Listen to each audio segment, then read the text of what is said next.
records are smashed at Lang Park when over 35,000... recent than that, it was 1978. Canaru's into space, an inside ball back to Butterfield. They won't stop.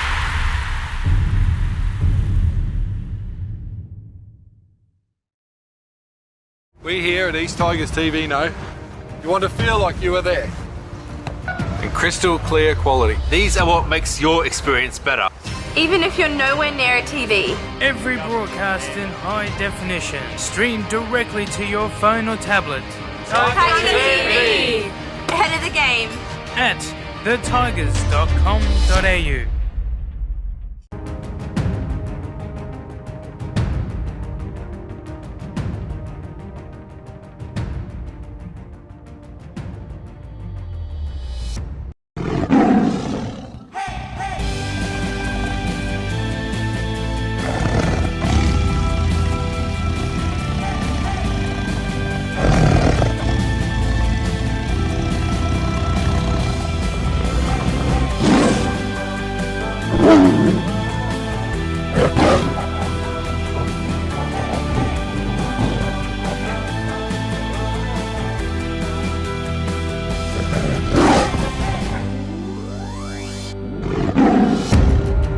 And good afternoon to all our viewers on Tiger TV. Today we're live from Suzuki Stadium, the home of the East Tigers. Round 4 action with the Tigers taking on Cross River rivals, the North Devils. I'm Mike Higginson. I'll be with you throughout the afternoon. Joining me, of course, is Warren Boland. And Warren, certainly looking forward to this game this afternoon. The East Tigers looking to make it 3 out of 4 and stay in touch with those lead teams. Yeah, I think this is going to be a great clash this afternoon in hot conditions, it has to be said. But you've got both teams who lost their first game of the season, have now put together back-to-back wins. And suddenly they go face-to-face, head-to-head today. And as you've suggested, there's a fair difference between making it 3 wins and 1 loss for the season or 2 and 2. So they'll be very keen for a win and very keen to, I suppose, have the ascendancy over the opposition. We've also got a sort of an affiliation of the Melbourne Storm versus the Brisbane Broncos going head-to-head today. So I think there's a fair bit to play for. And I'm expecting a quality performance from both teams, as I think after 4 rounds you can expect them to have got a settled combination together. And both sides coming off a win last week, as Warren just mentioned. The East Tigers last-minute victory up at Mackay Stadium. A Javan White 80-metre special in the last minute got the 80? in the last minute, and 26-22 victors, the East Tigers over the Mackay Cutters and North Devils. It's somewhat of a surprise to some, perhaps not to the Devils themselves. I know that Coach Mark Glidden is pretty confident on the teams that he's been putting out on the field this season. So he was confident, but 28 points to 20 against the Northern Pride. That was at home at Bishop Park. So both sides coming off victory, and both sides will be looking to tuck victory away this afternoon. Yeah, well, look, last week the Tigers were doing it fairly tough against Mackay. They were constantly coming from behind, weren't they? They were always behind in that game, and to be honest, watching it, I thought Mackay at home, the Cutters are probably going to hold out here, and as you say, right at the end, Javan White just put in a great little burst out of dummy half and caught them napping and snatched the points. So an important win for the Tigers away from home over the Cutters. And on the other hand, as you say, if you a North Devils fan, well, back-to-back wins over the Central Queensland Capras away from home for the Devils, and then last week at home against the Pride. That means that they're in pretty good form. Anytime you're winning back-to-back games, it means you're doing something right. And you look at their half combination of Todd Murphy and William Britton. There's 2 players with a point to prove. They've both been on the fringe of NRL selection, just outside that main squad, and still very much in the mix. And looking at the moment there's an injury, both those guys are going to come into contention for the Broncos.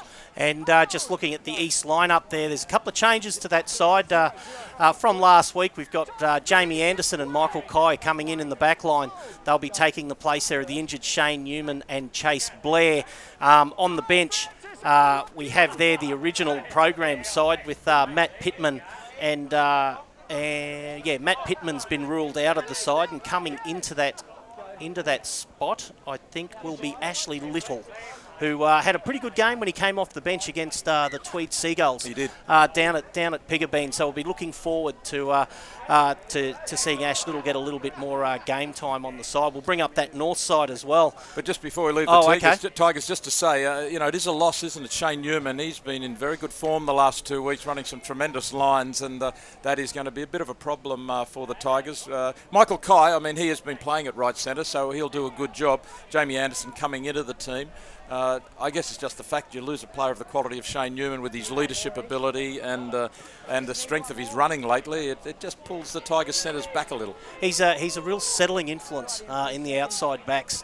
Shane Newman, he's been around the club for a long time. He's captained the side. He's captained the club before, and he's just one of those leadership personalities on the field that players really lift out with for. a cork injury, is it? Out with a cork injury this week. But coming in, pretty handy players there in Jamie Anderson as well. So I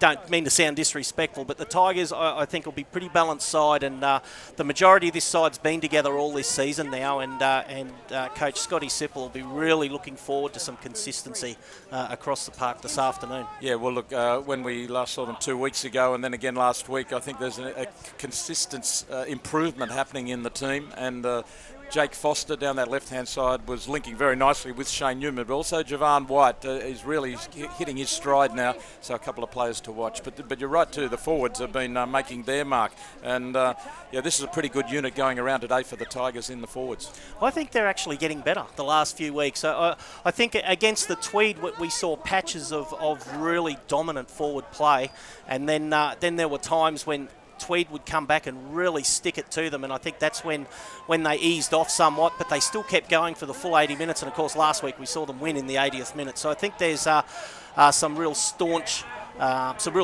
in that East forward pack. There's the north side on the screen as we speak, and that's a fairly balanced side as well. I think there was only the one change from the side that beat the Northern Pride last week. It'll be interesting to see how Coach Mark Glidden utilises his bench this afternoon as well. Billy Britton, I think it does come down to the halves for North today. If Billy Britton and Todd Murphy can really fire up that back line off the back of some good forward charges, I think North will be a handful to contain for the Tigers. Yeah, I agree with you. I think that they're vitally important to North's hopes today. In the forwards, you've got Francis Molo, of course, has played 5 NRL games for the Broncos. A young up-and-coming star. Brett Grenke, likewise. A lot of people think that he'll be playing NRL in the near future. Josh Afoa is the player who's coming into the team, into the forwards today. I wasn't there last week, but it's a pretty good side North's are putting out, and I think this is going to be a close clash today. I don't think it's going to be too many points difference in it. No, and I think it's still quite warm outside, and I think the forward clash will not only be as tough as nails, but we might see fatigue and frustration creep in as the game winds on, because I don't think either side will be willing to give an inch. No, and David Famita, the former South Logan player in the centres for the Devils today. Another one who's got plenty of speed, given half a chance. I'm looking forward to the game, and kickoff's not too far away. Well, just reading through a couple of the names there, I see Brett Grenke there, the number 11. He's the son of Gary Grenke, former South Magpies premiership player here in Brisbane, and of course premiership coach with the West Panthers back in the 90s, and Billy Britton, part of the famous Britton clan in the old QAFL competition here in Brisbane, and if he's anything at all like his father and his uncle were playing in the QAFL, he'll go a long way in this game. Yeah, Billy Britton, the son of Craig and the nephew of Wayne, and both of them made their mark in more ways than one. Physically made them. Certainly in the QAFL, but also in the VFL and AFL. A famous AFL name, the Britton name. And in fact, I think it was Craig who apparently copped a few suspensions, but when he was on suspension, he would have a couple of games of rugby league on the side to keep his fitness up. That didn't happen, did it, Warren? But Billy is certainly, you no doubt he's got the toughness of his uncle and father, and former Caloundra Shark, and he's come back into the Bronco sort of squad. Billy Britton there, but and he'll certainly be one to watch today. But yeah, those halves probably, as you suggest, do hold the key. I think they hold the key, yeah. The winger there for Norths is Marley Sevi, former East Tiger, so he'll be coming back to play against his old club for the first time today. It's always a big ask, but it certainly motivates players the first time they come up against their former clubs. Yeah, for sure. And you mentioned Brett Grenke, and he was the Broncos under-20 captain, so a player who's always had promise. Just a little bit older. I think he's still only 22, so he's a player who, big things are expected of, and I guess it's time to deliver. And the East Tigers, well, what we've seen in the last few weeks, certainly they've been able to string together long patches of really dominant play in the opposition half, and I think that'll be a real key to them today. I think the kicking game from Foster in particular will be vitally important.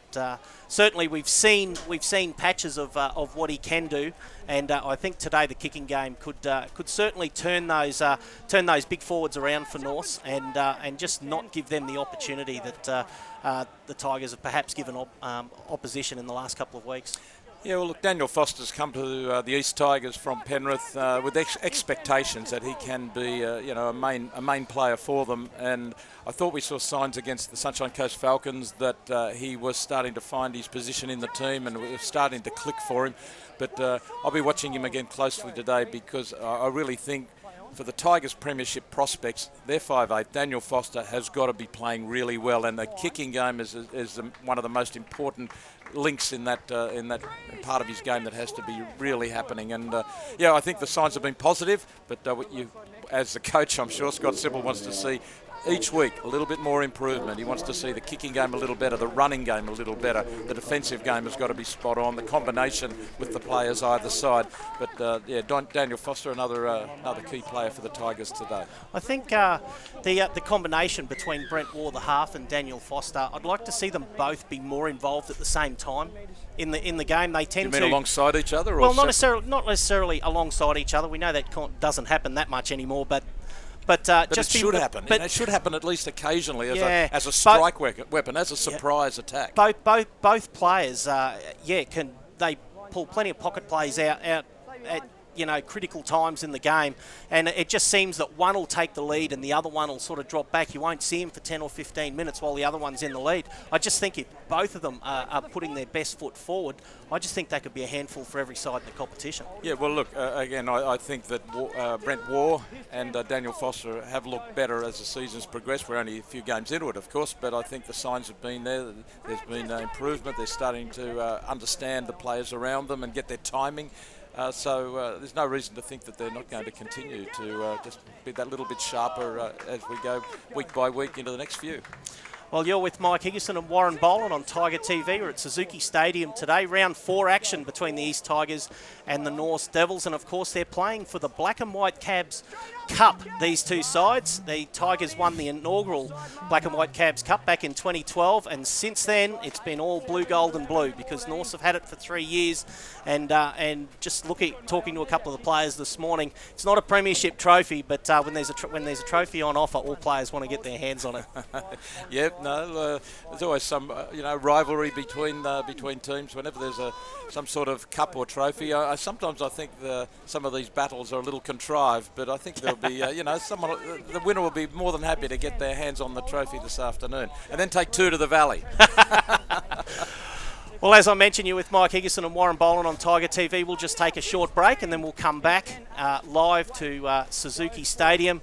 Both sides due to enter the Langlands Park fray any moment now, and like I said, we'll be with you throughout the afternoon, and East Tigers and North Devils, we're looking forward to it.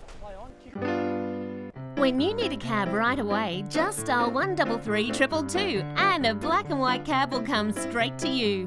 Or easier still, you can iHail us with our new smartphone apps, or book online at blackandwhitecabs.com.au. But of course, you can simply save this number on your phone. 133 222 and a Black and White cab will come straight to you.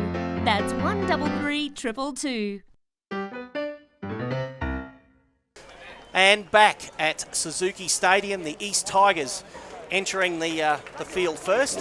The North Devils coming in, wearing their predominantly white away strip this afternoon, and certainly it's quite warm outside when the breeze isn't blowing. It's upwards of 28 to 30 degrees there, Warren. When the breeze does blow, I haven't quite got the direction of that breeze yet, but when it does blow, it certainly cools it down by 5 or 6 degrees. So both sides will be hoping for that. Yeah, I checked the breeze just as I was coming into the commentary box here, and it was only a light breeze and it was coming straight across the ground. It wasn't a significant breeze, but we might hear more on that from Matt Crowhurst in just a little while. But at this stage, I don't think the breeze is that significant. Any breeze will be welcomed by the players, and Wait for the whistle, look, I think these are really tough conditions, and if they aren't having drinks breaks, I think they're entitled to them. So the Tigers will be kicking off. They'll be running from the clubhouse end here at Suzuki Stadium. And the game will be brought into play there by the hooker, Billy Walters. A high kickoff taken straight away there by Marley Sevi, former East Tiger, as we mentioned in the preview. He'll be stopped about 14 metres out from his own line, just to the right of centre field. And Coach Mark Glidden will just be looking for Norse just to complete their opening sets and certainly turn the Tigers back on their heels. The Tigers have only been first to score in one game this season, so Norse will be looking for that same advantage early on. Surface is magnificent again.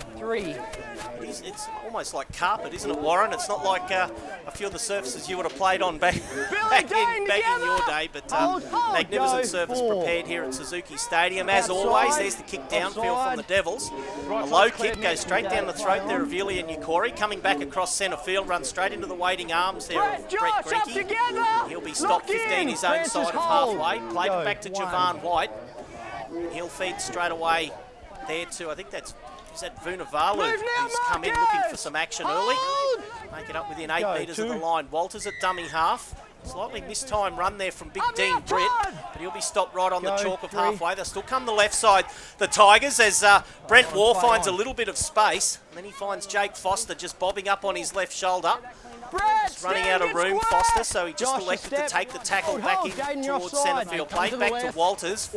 Juggle there from Dean Britt, but they put it through the hands. It ends up there with Big Francis Talau, and the referee setting the standard early that the North's outside backs offside. So a quick tap taken there by the Tigers.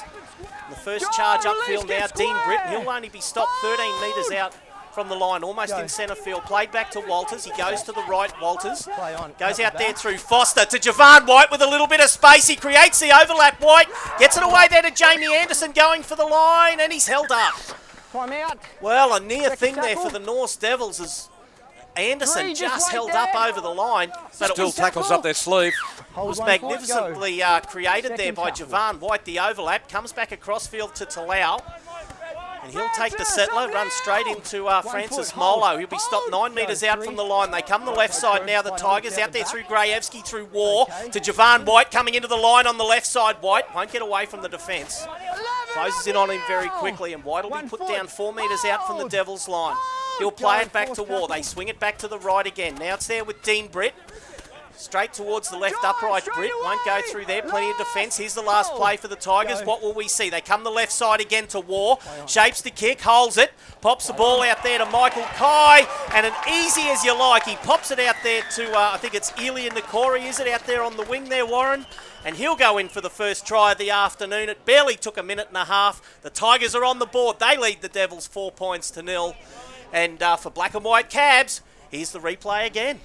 That was really smart football from Brent Waugh. He realised that the defence of the Devils was just a little thin out wide around the right centre position. Called the ball that way, came back to it, threw the cutout pass, but North's, to their credit, jammed in defensively, did a really good job. The centre and winger jammed in, and there was that late offload, came out at the very last minute, and Michael Kai was there to receive it, and nobody left in front of him. All the defence had been used up trying to cut it off. Here's the Black and White Cabs replay now, and look at this. Michael Kai gets the pass out. Sorry, it was Ilya Nukori, I should say, coming around to score the try, but Michael Kai did very well there to be able to stand and show his strength and break free to get that late offload away. Well, he seemed to be standing for an eternity there. Billy Walters will just stay with the conversion. Has the ball set, 17 metres out. He's only 2.5 metres from the grandstand sideline. It's not a bad kick there from from Walters. In fact, it's superb. Flags go up, so the Tigers lead the Devils 6 points to 0 on the BDS scoreboard. We'll take a quick break and come straight back to Suzuki Stadium. Which way? Which way? Which way? Tell me.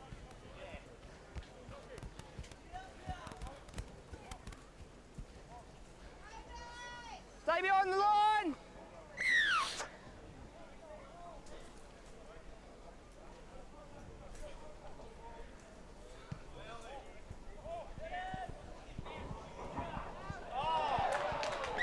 And a magnificent kickoff.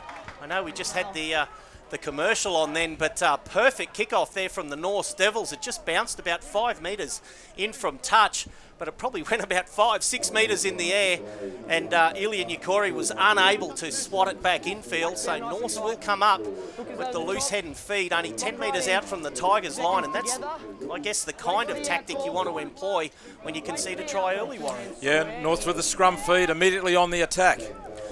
Straight out through Marley Sevi, and Sevi will be stopped about 11 metres out from the line, right in centre field. He'll play it back to Beryl. He'll go the left side again, Beryl. Held up, a mistime pass there from the skipper, Britton. He ends up with David Famita, and Famita will take the tackle 10 metres out from the east line and about 2 metres from the eastern sideline. Little dummy half run there himself there, Michael Lucas. Won't go through there. He'll be stopped about 2 metres out. A slow play the ball out there through Beryl. Comes out through Murphy. It ends up with Grenke. Grenke just standing there for a moment. 3 East jerseys wrap him up and put him down 12 metres out from the line. Played back to Beryl. They come the right side again. Beryl out there through Murphy. And it pops out there. It ends up with Trey Clark, but it was a great ball there from Francis Molo. Little flick pass out underneath. Almost caught the Tigers short. Here's the last play for the Devils. Long ball out there through Murphy. He's got time for his kick. Kicking high and long for the wing. Going up for it was Lucas. It was knocked down there by the Tigers, and I think it's gone into touch. I think it was knocked down there by Vunivalu. We'll just see what the referee says. Yes, it's going to be a dropout from underneath the post. So Vunivalu went up and challenged Michael Lucas for that ball. He got to it first, was probably entitled to hold it. Couldn't do so. So it goes touch in goal, and this will be the first dropout of the afternoon from underneath the east post. Yeah, you can see Vunivalu there up high, had it on the fingertips but couldn't control it, and they were in real trouble there, the East Tigers, and they're paying for not being sufficiently careful on that kickoff from Norths. That's Josh Afoa, straight away from the high dropout. Afoa, 30 metres out from the line, played back to Beryl. It ends up there with Jai Arrow. Arrow pushing backwards, still driving with the legs. He'll be stopped 21 out from the line. Played back to Beryl, and here's a hard-running Molo, straight and hard. And he gets the offload back to Beryl. Still going, Beryl. Stepping off the left and right. Desperate defence there from the Tigers, and it was Dane Hogan who made the tackle that had to be made. And in fact, there's a penalty. I don't know if he was offside, Hogan, but certainly an infringement, so the Devils will come up with their first penalty. Penalty right in front, but they've taken the tap, and why wouldn't you? Because they've got East on the ropes following the dropout. That's Molo, straight towards the left upright. He'll be stopped about 2 metres out. Beryl into dummy half. He's got options both sides. He comes the right side out there through Murphy. Steps off the right, Murphy, straight back into the waiting arms there of Talau. And he'll be wrestled into the ground 7 metres out. Right in front of the right upright. The Devils played back to Beryl. They go left this time. An inside ball there from Britton back to Clark, but too much defence in there for Clark, and he'll be stopped 4 metres out. Beryl, now he goes long. There's a little bit of time out there. There's the grubber kick through the middle there from Britton. It'll be taken there by Vunivalu, and he'll ground it in goal. No mistakes this time, but it'll still be another dropout for the East Tigers. A smartly angled kick there from Billy Britton, working it to the corner. Vunivalu diving and on the fingertips, placing it and grounding it in goal, but... yes, that was a pretty well-directed kick from Britton. I don't know whether it might have actually gone dead if it was allowed to, but Vunivalu couldn't take that chance. So a second dropout in a row. This is real pressure for the Tigers' defence. Now that's a better dropout. That'll find grass. It bounces along the ground. It'll be picked up there by Clark. And he'll get it straight away back to Francis Molo. And Molo will bring it up to 19 metres inside Tigers territory. He'll play it back to Beryl. He goes to left side, Beryl. And it ends up there with Love Henry. And he'll be stopped 20 metres out from the line. So the Tigers under the pump early. This will be the third set in a row that the Devils have had here. Britton to Murphy. Finds Trey Clark into a little bit of a hole. Clark will go all the way. No, he pops the ball out to Marley Sevi, and Sevi puts it down. Well, from what I could see from here, Warren, Trey Clark probably would have been better off to hold the ball. I think he would have scored himself. Absolutely, Mike. Clark was away and he had the speed to go all the way and just didn't quite have that confidence. Thought, well, he had two men outside unmarked, and that was true. But if you're going to throw the pass, well, if he throws a good pass, it's still a try. But he could have gone all the way himself. They've butchered it there, the Devils, and the Tigers are off the hook. Yeah, the Tigers really paying the price for that kick-off from Northwith. They allowed to go into touch. They've been under real pressure, survived two dropouts, and really should have a try scored against them there. The score could well be 6-all, but the Tigers are feeding a scrum, leading 6-0. Scrum fed by War. Straight away, one there by the Tigers. And that's Michael Kai. He'll be stopped 15 out from his own line. Played back to Vunivalu, goes for a scoot himself and gets absolutely hammered under the tackle from the two big men, Afoa and Molo. Quick play the ball. That's Michael Kai again. No, it isn't. That time it's Ilian Ukori. And the penalty comes for the Tigers, and a little bit of back chat. So the penalty gets advanced 10 metres for the Tigers, and that's a handy little get-out-of-jail-free card there, because they were certainly under the pump, the Tigers there, Warren. Yeah, and a bit of frustration there from the Devils, knowing that they should have a try on the board, that they've handed possession and now territory away to the Tigers. And how often do you see a team just in the opposition 20 or 30 give away a penalty and release the pressure? You know, it's really a question of discipline, and it's so costly. Well, kick for touch, not a bad one. Finds touch 20 metres inside North's territory, and it ends up there with Francis Talau, and he'll be stopped 24 metres out from the North line in centre field. Grajewski straight and hard, and he'll take 12 metres, thank you very much. Pops it back now through Walters. Comes out now to War, shrugs off one War, and he holds it up, gets it away to Ilian Ukori. But, well, in hindsight, a bit of a silly pass, because Ilian Ukori had absolutely no room to move, and all the North's defence was drifting out to that right side, and it was no problem at all for the Devils to push Ilian Ukori over the sideline. Yeah, very promising attack from the Tigers, but wasteful there from War. He ran up a dead-end alley there and just simply had to hold the ball. Couldn't pass. It put all sorts of pressure on the winger, Ilian Ukori, and you can't blame him for the loss of possession. But East are looking behind the lock. Wait for admittedly, but they're putting together some good plays both to the left and right. Well, the scrum packing 10 metres out from the Devils' line, but for the first time this afternoon, we've got the nose that knows, our sideline eye for the East Leagues Club. Here's Matt Crowhurst. Hi Mike and Warren, it's beautiful conditions down here today, 28 degrees, a slight breeze blowing and not a drop of moisture in the air. The ground is in pitch perfect condition. It is indeed, it certainly looks like it from up here. No injuries to talk about down there at this stage, Matt, but I just noticed the East Tigers starting to warm up on the sideline. Do you think it's a ploy to inject players into the fray so early? I'd be surprised to see any interchanges. There's no word from the coaching staff, but I guess you never know. There's a big run up the middle here from the Devils. Matt, just before you go, what's your definition of beautiful conditions? 28 degrees and humid. It's not my ideal conditions for playing rugby league. Here's a chance. Here's a chance now with Jared Dodd. He drops the ball onto the boot, but it's taken magnificently by Javan White. Saves the day there for the Tigers, only 5 metres out from his own line, and that was just a bad read there from the East Tigers defence. Just created a simple overlap. It's good. Well, we've lost Matt Crowhurst. He will be back with more kind. He's disappeared with his weather report. Well, Matt's just putting some more sun cream on, and he's got the beach umbrella up, and he's feeling very comfortable in these beautiful conditions. Vunivalu takes it up within 18 metres of halfway. Played back there to Walters. Goes out there through Foster, and that's a hard-running Dean Britt with the ball now, and he'll be stopped 6 metres his own side of halfway. In fact, it's Dane Hogan with the ball. Played back to Walters. Now it's with Grajewski. Turns and throws it to Mr. Nobody, and a midfield bomb put up there by Francis Talau. I don't know that was part of the great game plan, but it's taken there by War. North's looking to... Norths were looking to just hold War there, and he popped the ball out. The referee said it went loose and he's lost it in the tackle, but I'm not so sure he actually didn't pop that ball out, and it shouldn't have been play on there. I know there's different interpretations by referees on what's been lost in a tackle, Warren, but I thought that should have been play on. Yeah, and look, one thing, possession is always important, but right now it looks to be vitally important to these two teams because they are making breaks. They are putting the attack well together. The defences are being worried. The team that's got the ball can score points. Played back to Beryl. He goes to the left side. It's out there now through Britain. Coming in from the wing there is, I think that's, is that David Famita coming in from out wide. He'll be stopped 22 metres out from the line. Played back, it's with Murphy. Now he finds Trey Clark, has his legs taken out, still going Clark. He had Jared Dodd there with him, couldn't get the pass away, and eventually he'll take the tackle 15 metres out from the line. Played back to Beryl, now it's with Murphy. He finds Molo, he's grabbed straight away there by Grajewski. Great defence there from the big man. And he'll put him down 18 metres out. Here's Beryl, goes himself, puts a little grubber kick in. It's been picked up there well there by Ilian Yukori. Brings it out into the field of play and he'll be pushed into touch. Well, he did well to get over the try line.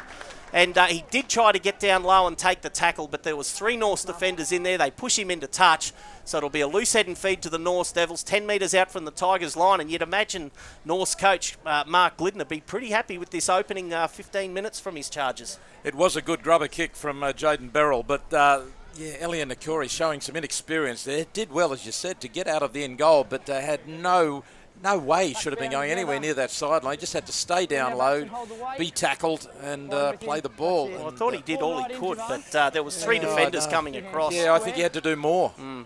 Well, scrum won by the Devils, so they're on the boil again. And here's that's not Marley Sevi there with the ball.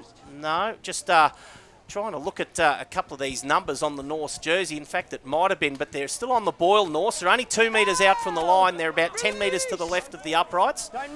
Be a slow old play, the ball. East defenders all over the player carrying the ball. Played back to Beryl. Now comes out there through Britain. An inside ball there to Arrow. And like his namesake, Arrow's back in towards the defence. He'll be stopped 3 metres out from the line. They've got a deep back line set here. Britain, Murphy, little bit of space, Murphy trying to get under the tackle. Pops it back to Mr. Nobody, and it's been intercepted by the Tigers. It ends up with Javan White. Billy Walters probably would have been better off holding it himself, but White managed to juggle it and hold it for the tackle. And the East Tigers out of danger again.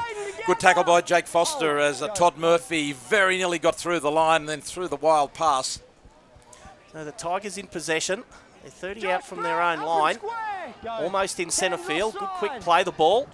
Straight back there to Ilian Yukori.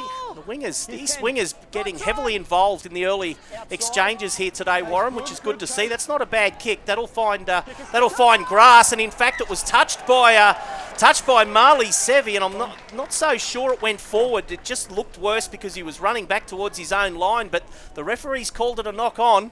And that's a pretty handy error for the Devils to come up with, because the East Tigers will start this set only 19 metres out from the Devils' line. A great result for the Tigers from a pretty good kick from War, as much as there was a bit of luck attached to the error by Sevi. But on the other hand, Brent War on the halfway line, if he'd looked wide there, the winger Sevi had dropped a long way back, and they had the overlap there, the Tigers. One long pass to a well-positioned Elian Nakori, and he would have been downfield with support inside. And, just occasionally, I know it's a little bit early in the game and the halfback might be wary of getting caught, but that pass was really on wide on the edge there. Scrum won by the Tigers. It comes out there through Foster. An inside ball to Anderson coming back in. Not a lot of him, Anderson, but he's got plenty of heart and plenty of strength, and he'll be stopped 14 metres out from the line. Here's Grajewski, big charge at the line, and he'll bring it up inside the danger zone, only 7 metres out from the line. Played back to Walters. They go to the right again. It's a long ball out there through Foster to White. White, dangerous, stepping off the right, coming back towards centre field. Shrugs out of 2 tackles. The offload's back to Dane Hogan, the skipper. And Hogan will take on the defence and he'll settle it, and they'll start again here. The Tigers only 6 metres out from the line. Into dummy half now is Walters. They'll come to the left side, Walters. In fact, he'll hold it himself. He goes back the right side. Little bit of space out there. Nowhere to go. The hole closes as quickly as it opened for him, and he'll be stopped 4 metres out from the line. Still a couple of tackles up their sleeve here, the Tigers. It comes out through Foster, looking to link up. It wasn't a particularly good pass there to War. He calls White back behind him, and White stepping off the left and right, and he'll be stopped about 16 metres out from the line. Plays it back. Britt, long ball. It's there with War. There's the grubber kick. It comes off Murphy. It's play on. It's been picked up there by Norse Devils, and they'll be out of danger again. But another near thing, just the Tigers' execution, just not quite right there, Warren. There was a couple of players that just managed to get caught in the play that probably shouldn't have been there. Yeah, the kick ricocheting and it came off Foster and Trey Clark was able to handle it, but it could have been anything. Look, very entertaining first 18 minutes of this game. Both teams are playing some good football. That neither team's defence has been rock solid. We could be in for a great 80 minutes. That's a good charge there from Love Henry. Actually, that's Michael Lucas, and he'll be stopped 15 his own side of halfway. There's Molo, straight and hard. Now he pops it out the back again. Molo doesn't mind offloading that ball back to Arrow. And this time he'll take the tackle about a metre inside his own half. On the BDS scoreboard, the Tigers still leading 6 points to 0. We've had 19 minutes of play here at Suzuki Stadium. It's not a bad kick. It's gone backwards there off Funavalu's hand, so he's able to go back and pick it up. And he'll bring it out to 20 metres out from his own line in centre field, and that's where the tackle will be made. Pretty sure Murphy was kicking early in the count then. I don't really know why, because he seemed to be rushed. I think it was only the fourth. Yeah. I think you're onto it there, Warren. As Elian Ukori plays it. There's big Francis Talau, straight and hard. Brings it up within 11 metres of halfway. Good quick play, the ball back there to Walters. There's Britt now. And he'll be turned around there fairly ruggedly there by Arrow, who went in low. He'll play it back to Walters. Flat pass. War turns it back now. Javan White. He finds the hole, but it closes up again. He almost could have popped that ball there to Michael Kai, and he would have shown a clean set of heels there, Warren, as it goes along to War. He puts up the midfield bomb. Not a bad option. Javan White's been called out. It's been picked off there by Elian Ukori. It goes back to Jake Foster. And the Tigers, Jake Foster in front of the kicker. So he's been penalised. And this will be a penalty to the North Devils, and it's the pressure release valve that the Devils need, and they're 30 metres out from their own line. Yeah, well, a disjointed passage of play as the midfield bob went up from War. It looked a little bit like an afterthought, and all the players, particularly the way the bomb went not too far forward, Foster caught offside in the end, and it was a bit of a messy end of the set there for the Tigers. 20 minutes gone in this match, so we're a quarter of the way through the match, and the arm wrestle is on in earnest there, Warren. It's pretty physical out there in centre field. Devils in possession, 6 metres inside Tigers territory, played back to Beryl, and straight away there to Arrow, and he'll go straight and hard. Turns his back in the tackle all the time, so he's looking for that offload. But Grajewski was onto it and wrapped the arms up, played back to Beryl, goes for a scoot himself. Flat pass. Three Tigers defenders unceremoniously drop big Josh Afar onto his back. Comes back to Molo. I don't think he was expecting to get the ball, Molo, but he shrugs off Grajewski, still going. He'll be rolled onto his back. Then he made about a metre in the play. Still a couple of tackles up their sleeve, the Devils. Plays it back to Beryl. He goes the short side out there through Britain. Happy to drop it onto the foot going towards the sideline, but it'll be too deep. And it'll come back to a 20-metre kick restart for the Tigers, 20 metres out from their own line. Would you call that a mini drop punt there from Billy Britton? That's what it looked like to me. Off a short lead? Is that what it was, Warren? Is that the extent of your AFL? That's about it. You are right. Yeah, that is about the extent of it. But yeah, the Tigers able to come out to the 20. He likes to drop those grubber kicks there, Britton. He's always looking for it. So it's something that the Tigers will have to stay on their toes with. Yeah, all 3 kicks from him to that left-hand corner have been a similar trajectory. And that's Britt, just shy of halfway. Plays it back to Anderson. Goes for a scoot himself. Now he straightens up. Oh, don't want to lift those legs in the tackle. Eventually he's put down. Walters kicking early in the set. That's not a bad kick there from Walters. That will find touch. And it'll find touch about 10 metres out from the North's line, and that's over on the eastern side of Suzuki Stadium. And on the BDS scoreboard, we're 18 minutes out from half-time. East Tigers leading the North Devils 6 points to 0. And you're with Mike Higginson and Warren Boland live on Tiger TV. Black and White Cabs Cup Day. Up for grabs between these two sides. North's having held it for the last 3 years. The Tigers looking to take it off them this afternoon. You have the feeling Billy Walters there decided that both teams needed a break, or his team did anyway, just finding the sideline. There was a tidy kick. Both teams very slow to pack this scrum, and if there was a shot clock on it, I think it would have gone about 20 seconds ago. It's ringing in my ears anyway. Very slow. Ashley Little onto the field for the Tigers, giving Matt Grajewski a rest. So North's in possession. Beryl goes for a scoot himself. Still going Beryl, makes 12 metres. Straight upfield, ineffectual marker defence there from the Tigers. They can ill afford to let him go. He's a quality player, Beryl. There goes Molo. playing solidly, Francis Molo, so far. He's had a good game so far this afternoon. He'll be stopped 13 his own side of halfway. Comes back to Beryl, and that's not a good kick from Beryl. In fact, it's a corker. I thought for a second it was going to go out on the full, and that will find touch about 16, 17 metres out from the Tigers line. And was that a 40-20 there, Warren? No, I'm pretty sure he was outside his 40, but it's still a very good kick. And it was Murphy. I know it is a 40-20. It is a 40. It's a tap. Here it is on the, no, that's the kick from earlier. Yeah, in fact, yeah, no, I think you come to think of it. Yeah, the pink line marking the 40, he was inside his 40. So, yeah, great kick from the halfback Murphy. That's Murphy, and he finds Grenke now going at the line. Grenke, big man, driving straight and hard. He'll be stopped 2 metres out from the line. Played it back to Beryl. A low ball there, taken well there by Molo around his ankles. They've kept it alive, Norse. It's with Murphy, looking to take on the defence. He shrugs off War, but he's grabbed there from by Little, about 3 metres out from the line. Now comes back to Britton, stepping off the left, accelerating Britton, looking for space. Still going, playing touch football. Holds off Brent War, won't go through there, and he'll be forced to play it 2 metres out from the Tigers line. Beryl into dummy half. Comes the short side, dummies, goes himself, Beryl. Won't go through there. And he's grabbed there by the marker defence and stopped only a metre out. Here's the last play for the Devils. It comes back to Murphy. Steps off his right. He's got space. Drops the grubber kick in. It's picked off there by Javan White. And he'll be pushed in goal. It'll be yet another dropout from underneath the east post. But Javan White takes that grubber kick in goal. And the Tigers out of danger again. The third time the Tigers have been forced to drop out in 25 minutes of football here, so the Devils doing a pretty good job here, and as we said before the game, the kicking game and the all-round game of the halves for the Devils, Britton and Murphy, are going to be important. Well, that's proving to be the case, particularly from Murphy here, with a brilliant 40-20 following it up with the grubber under pressure to have to change his pattern of attack, but he's done it, and he's got the ball again. And there's another change there for the North Devils. Tackle. That's Hemi Mullen. Straight and hard, and absolutely great tackle, Jake Foster. Poleaxed by Foster. Played back to Beryl. Now it's with Arrow, coming back towards centre field. Still going, Arrow. Once again, spins around, looking to get that ball away. He'll play it back to Beryl. He'll come the right side. He's got Murphy out there, but he gives it to Grenke. Grenke takes the tackle. And another good tackle from Jake Foster forces the mistake. So, 2 in a row from Foster. Great football. A turnover. That's attacking defence.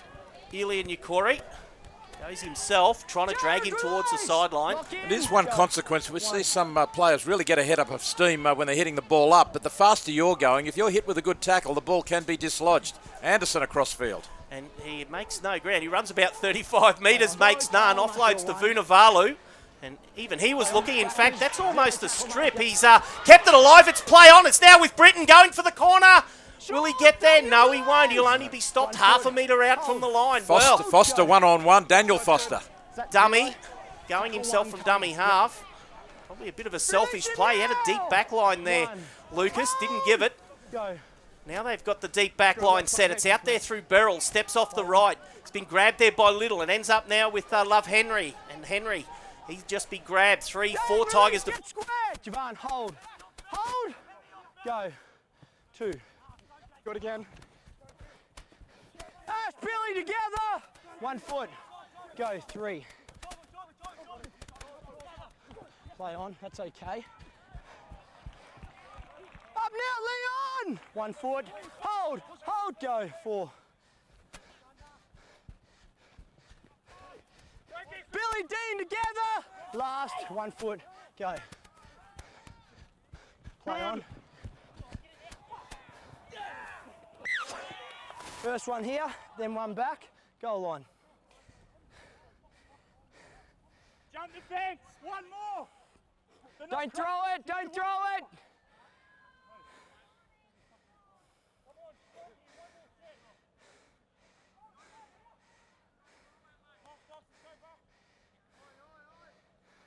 Yo. Yeah, mate, jump the fence. Stay behind the line. On or behind it, please.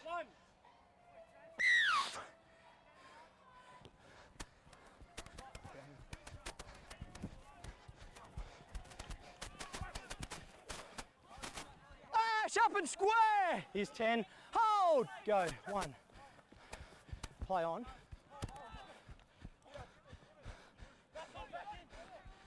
Michael Brandt together. Here's 10. Francis, hold. Go. 2.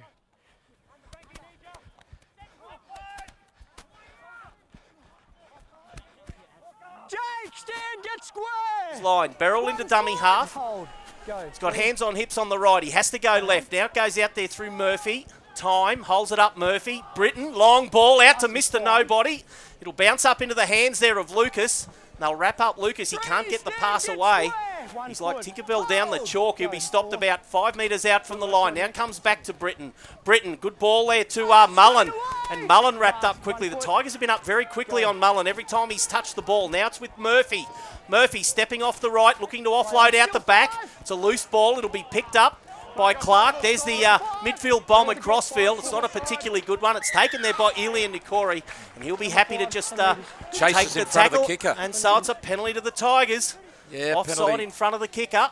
Yeah, the winger and centre on this side in front of the kicker wasn't such a bad option by Clark because their attack had been disrupted. The high bomb to an isolated Elia Nikori, but both Marley Sevi and Jared Dodd in front of the kicker as they charged through. And it was a tackle that had to be made there, Warren, because if they didn't go up and make the tackle and get penalised there, Elia Nikori, he had about a 10-metre gap. Room to move, and he could have been away down that western sideline. So more changes here for the Tigers. John Pooner on the field. And a relieving penalty for the Tigers, who've been doing a fair bit of tackling in the last 5 minutes. That's Ash Little with the ball. He'll be stopped 18 metres his own side of halfway. Plays it back to Anderson. Goes himself, Anderson. Makes about 6 metres and absolutely crunched onto his back. 10 metres his own side of halfway. Played back to Walters. And he finds, is that Ashley Little with the ball again, just shy of halfway. Plays back to Walters again. Cuts out Pooner. It's now there with War. Stepping off the left, War. Just managed to get into a half gap, but it closes up pretty quickly. Played back to White now. It comes back across field. It'll be kicked there by Foster. Up goes the bomb. The chase isn't too bad from the Tigers, but the kick will be just too deep. And it'll be taken there by is that Marley Sevi, and he'll save the day for the Devils and bring it up within 18 metres of halfway. Good quick play, the ball now to Dodd. Dodd goes himself, only makes about 4 metres. Actually, that run, it was Trey Clark, not to correct you, but just to say how slippery is he? He's very quick off the mark. He has a nice little swerve Yeah, as he accelerates. 2 tacklers right in front of him, and he left them for dead. And that was Sevi with the ball that time. Played back to Beryl. It goes out there through Britton, and I think that's ended up with Famita, and Famita will be stopped 8 metres inside Tigers territory. Played back to Beryl. It comes out through Murphy. An inside ball to the big man there, Dylan Smith, former Winnamanly Seagull. And the links there with the Seagulls continuing there with Coach Mark Glidden. Comes across field there to Todd Murphy. He puts the grubber kick in. It's not a particularly good one, but it does go in goal. Be picked up there by Elian Nikori, and he won't get out of his own in goal. So yet another dropout for the Tigers, but the defence remains staunch. And we're 9 minutes out from half time, and on the BDS scoreboard, the Tigers leading the Devils 6-0. Once again, Todd Murphy driving them back into the in goal, and Elian Nikori's had a very busy afternoon. Both wingers have been pretty busy. And the Murphy kicking game has thoroughly worried the Tigers. 5th dropout of the half, yet it's the Tigers who are leading 6-0. Amazing statistic, as this time it's Walters. A little bit lower this dropout, but it will get to the 40-metre line. Trey Clark hits it at pace, straight and hard, makes 13 metres, and he'll be grabbed there by Ashley Little and pulled down. 25 out from the line. Beryl will take the tackle. So he only makes about 2 metres on the play. Norse almost in centre field. He'll play it back to Arrow. Arrow comes the right side out there through Mullen. The defence moves in very quickly on Mullen. He'll be stopped 16 metres out from the Tigers line. Played back to Beryl. Now it's with Murphy to Trey Clark. Little bit of space. Elian Nikori coming in off his wing. Made the tackle that had to be made. He'll play it back there to Dodd. It's a long ball out there through Murphy. Now it's with Arrow. Coming back to the right side. Arrow gets away there from Michael Kai. Comes back at him a second time to make the tackle. Beryl goes for a little grubber kick in field. It's dived at by a Norse player, but it's gone dead in goal. There was Marley Sevi diving and very nearly got a hand on it. So the Tigers will come back for a 20-metre kick restart. Quick tap taken. Now it's with Dane Hogan, the skipper. Hasn't seen much of the ball. Actually, none of the Tigers have seen too much of the ball in the last 15 minutes of play. Vunavalu ducks under the tackle. Gets it away there to Walters. Walters slips over. Goes back the right side. Walters. Now he gets it out there through Anderson, and Anderson will be grassed about 17 metres his own side of halfway. The Tigers have got to complete this set and get a good kick away. They've spent the last 10 minutes in their own half. That's a great charge there from Daniel Foster, the 5'8", makes 12 metres. Now comes out there through Little. It's with War. They've got room to move now. That's a good step there from Michael Kai coming back infield. Takes it up to 10 metres inside Devils territory. He'll play it back to Ely and Ukori. Now it goes out there through War. War to Puna. Oh, solid contact. Still going, Puna. Javon White hobbling in the back play. And that's a player they could ill afford to lose. That's 4 tackles down. Walters. That's a good ball out there to Foster. Little grubber kick. It'll be picked off there by Marley Sevi accelerating, but the chase is good there from Walters. And Sevi will be grassed 7 metres out from their own line, and a penalty again. So just when they put the pressure on the Devils, they just come up with another infringement in the tackle there, Warren, and the Devils will be out of trouble. Well, there's a lot happening. Javon White has hobbled out to the left wing. He's in a lot of pain, but it looks as if he's going to play on at least till half time. In the end, Jake Foster putting a dribbling kick through. Now, I don't know whether the referee, had he signalled 5? To me it was 5. I couldn't see the referee's signal. Well, that's what he didn't signal. That's why I thought it was. But I was calling for, I thought the Tigers had to get a good kick on the end of that set, and they didn't. Well, Devils in possession, 10 metres their own side of halfway. Beryl finds Arrow, and straight away Mullen, big Hemi Mullen, right on the chalker halfway, right next to the kickoff spot. Beryl, and he finds Smith. Smith rumbles forward, plenty of orange jerseys in there to stop him. But he'll still carry the ball up to 12 metres inside Tigers territory, and they've managed to slow the ball down as well. Comes out there through Mullen. That was a neat little step there, Mullen, just going back to the right. Managed to get that right arm free, but holds onto the ball. Now it's with Murphy. He's got a little bit of time again. Webster. And Webster takes the tackle, only 17 metres out. What will we see from the Devils on the last play? Murphy goes to grubber again, and as easy as you like, Marley Sevi picks it off, and the Devils have scored the try, finally, that they've been pushing for 30 minutes to score. They're on the BDS scoreboard. Here's the replay now for black and white Cabs. Yeah, it's been a masterclass from Murphy with the boot, but this is just too easy, isn't it? Perfect. Little dummy inside, kick outside, chasers coming through. Either of them could have scored. Of course, Javon White normally would be at fullback. Ellie Nakori not quite in the position that possibly White would have been to cover that kick, but perfectly executed. Murphy's grubber for his winger, Sevi. And they have been down there for a long time, and the Devils would have been very frustrated if they went in at half-time without any points. They've finally got some reward. Well, your prediction's right so far, Warren, that this game would be tight, and it's certainly very physical. But 6 points to 4, East leading Norths. We're 4 minutes out from half-time on the BDS scoreboard. You're with Mike Higginson and Warren Boland live on Tiger TV. We'll take a quick break, and then we'll come straight back to Suzuki Stadium.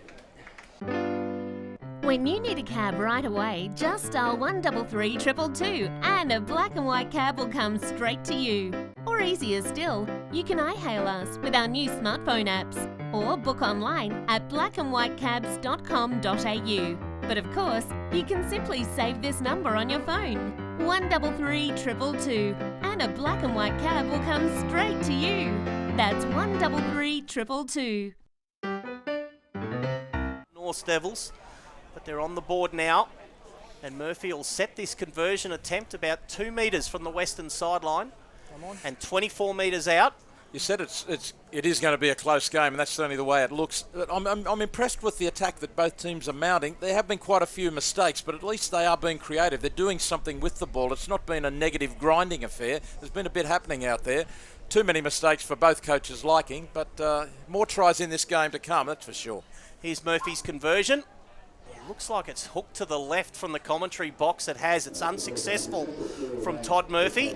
So on the BDS scoreboard, the Tigers holding on to a slender 6 points to 4 lead.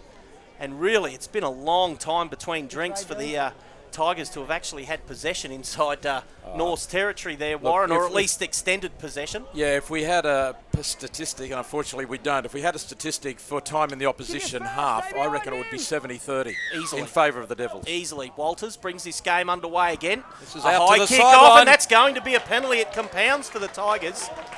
So it's just managed to catch hold of that breeze. There's not a lot to speak of, but he did kick high, and we've got a 2-storey car park and a grandstand. So once you get up high, you are susceptible to the breezes across Suzuki Stadium, and he's come up short with that kick. Well, the Tigers have blown 2 kickoffs. The first from Norths, which they allowed to find touch and put the Devils on the attack. This time East kicking off, and they put it out on the full. And again, it's Norths on the attack. Well, the North Devils, that's with Rhett Webster, and he's only 24 metres out from the Tigers' line, almost in centre field. They'll be looking to go in a second time here, Norths, as Murphy dummies, dodges, weaves, back to Beryl. Now he gets it back to Webster. He'll take the tackle about 3 metres out from the Tigers' line, and just a couple of those Tigers defenders just starting to look a little bit tired there, Warren, and another penalty to the Devils. I've got penalties 5-3 to Norths in this half. Arrow still going, full of run. Arrow going at the line. They managed to just spin him around the Tigers, and he'll be pulled down a metre out from the line. Beryl out there through Britain. He shaped a kick, doesn't do so. Murphy gets a good ball there to Love Henry. Still accelerating, pops the ball out wide. They've managed to roll the North swinger onto his back. In fact, the referee's happy with the grounding. And we'll just try to get that try scorer. It was that David Famita who's gone over the line there, Warren? Could well be, I think. Hard to tell from here, but I think so. Well, here's the replay now. They throw it out there through Murphy. And just ducking out there is Famita. He goes himself and he's across the line. I thought for a second he was going to be held up, but no, he's grounded that ball clearly. So the Devils have hit the front. David Famita scores with only a minute and a half until half time on the BDS scoreboard. We'll take a quick break. We'll come straight back to Suzuki Stadium. When you need a cab right away, just dial 133 222 and a black and white cab will come straight to you. Or easier still, you can iHail us with our new smartphone apps or book online at blackandwhitecabs.com.au. But of course, you can simply save this number on your phone. 133 222 and a black and white cab will come straight to you. That's 133 222.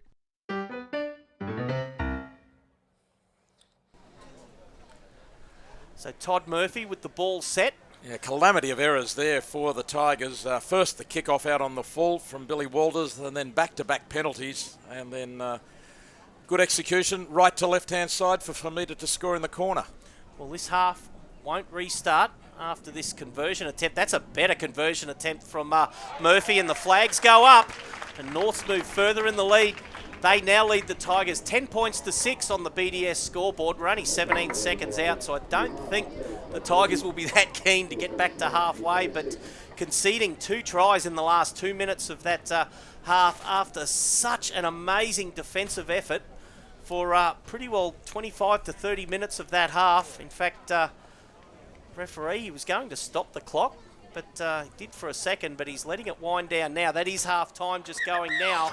You're with Mike Higginson and Warren Boland on Tiger TV. We'll just take a quick break and then we'll come back and wrap up the first 40 minutes. When you need a cab right away, just dial 133 222 and a black and white cab will come straight to you.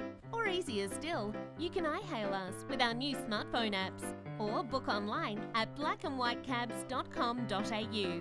But of course, you can simply save this number on your phone. 133 222 and a black and white cab will come straight to you. That's 133 222.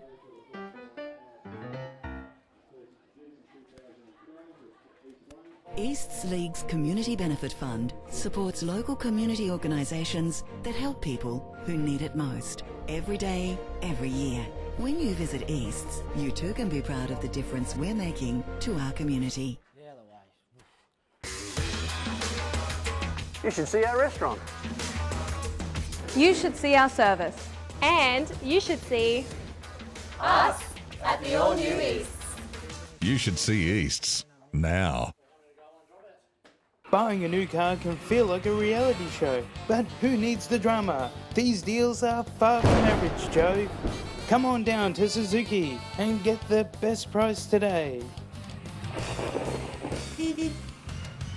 And welcome back to Suzuki Stadium. Half-time here between the East Tigers and the North Devils in the Black and White Cabs Cup match. And Norths with 2 tries in the last 2 minutes of that first half, hitting the front for the first time, leading the Tigers 10 points to 6. Certainly plenty to talk about in that first half. The dominant possession and territorial display by the Norse Devils, the great attack from both sides, and it'll certainly be interesting to see how this match winds up in the second half for them. Oh, I'm looking forward to the next 40 because I feel like we got more than our 40 minutes worth of action in the first 40. A tremendous game of football. I'm really enjoying it. I think the action from both teams, or the entertainment from both teams has been top notch. Look, there's been plenty of mistakes and things that both teams would wish they could have done a little bit better. But when you look at what's really happened, North Devils have scored 2 tries in the last 5 minutes to take over the lead at 10-6. As much as the Tigers were in front from that early try scored by Elia Nikori very early on in the 3rd minute of the game. From then on, a lot of the time it's been Norths dominating. They've certainly been in the Tigers' half. They forced 5 dropouts, yet it looked as if East were going to be able to hold out and keep it to a 0 scoreline against them. In the end, probably a fair indication of the degree of, I suppose, the superiority from North, you'd have to say. They've looked like scoring a number of times. They've forced all of those dropouts, and I don't think you could say that 10-6 isn't a fair indication of who's been on top. Well, I've got the penalties at 6-3. We had the possession at around about 70%. Possession in opposition territory, about 70% to Norths over it. There wouldn't have been a statistic that East would have been ahead on leading up to 2 minutes out from half time, yet they were still leading the game just with some real staunch defence. Line defence was amazing from the Tigers for a long period of time. It was only a matter of time before a crack finally appeared, and eventually it did. Well, I'm sure the coach, Scott Sipple, would be very happy with the way they held out and some of that dogged defence, and 2 one-on-one tackles come to mind. Daniel Foster on the far side of the field and Elia Nikori coming outside in and closing down the centre on a couple of occasions very nicely. But what he won't be happy with is those unforced errors, 2 of them from kickoffs. I mean, they are coach killers, they're team killers, they're fan killers. You've got to get that sort of set play right. And we saw, first of all, Norths come back from the first try having been scored, kick-off, and it was allowed to go into touch on the Elia Nikori side of the field. Immediately Norths go on the attack from the scrum feed, and that gave them an open door, an automatic entry into dominating that field position, which they took full advantage of because Todd Murphy and Billy Britton's kicking game has been superb. Particularly Murphy has been dominant on the right-hand side. Then later, after the first try by Norths, late in the first half, the Tigers come back to halfway, and Billy Walters kicked it out on the full again. An unforced error, unforgivable really. You just can't afford those kind of mistakes, and that's the reason that the Devils were able to go back and help themselves to another try. I think Scott Sipple will be pretty pleased with the amount of defence that the Tigers had to get through, yet he's only going to find his side down by 4 points. It's less than a converted try, and from what we've seen, from the limited time we've seen from the Tigers' attack, I think the Tigers have got plenty of points still in them. Oh, no doubt. And I think I said it halfway through that first half. Whoever hangs on to possession just controls it a little bit better. And we're talking about handling. We're also talking about the end of sets, a better kicking game. I think the kicking game from the Tigers let them down.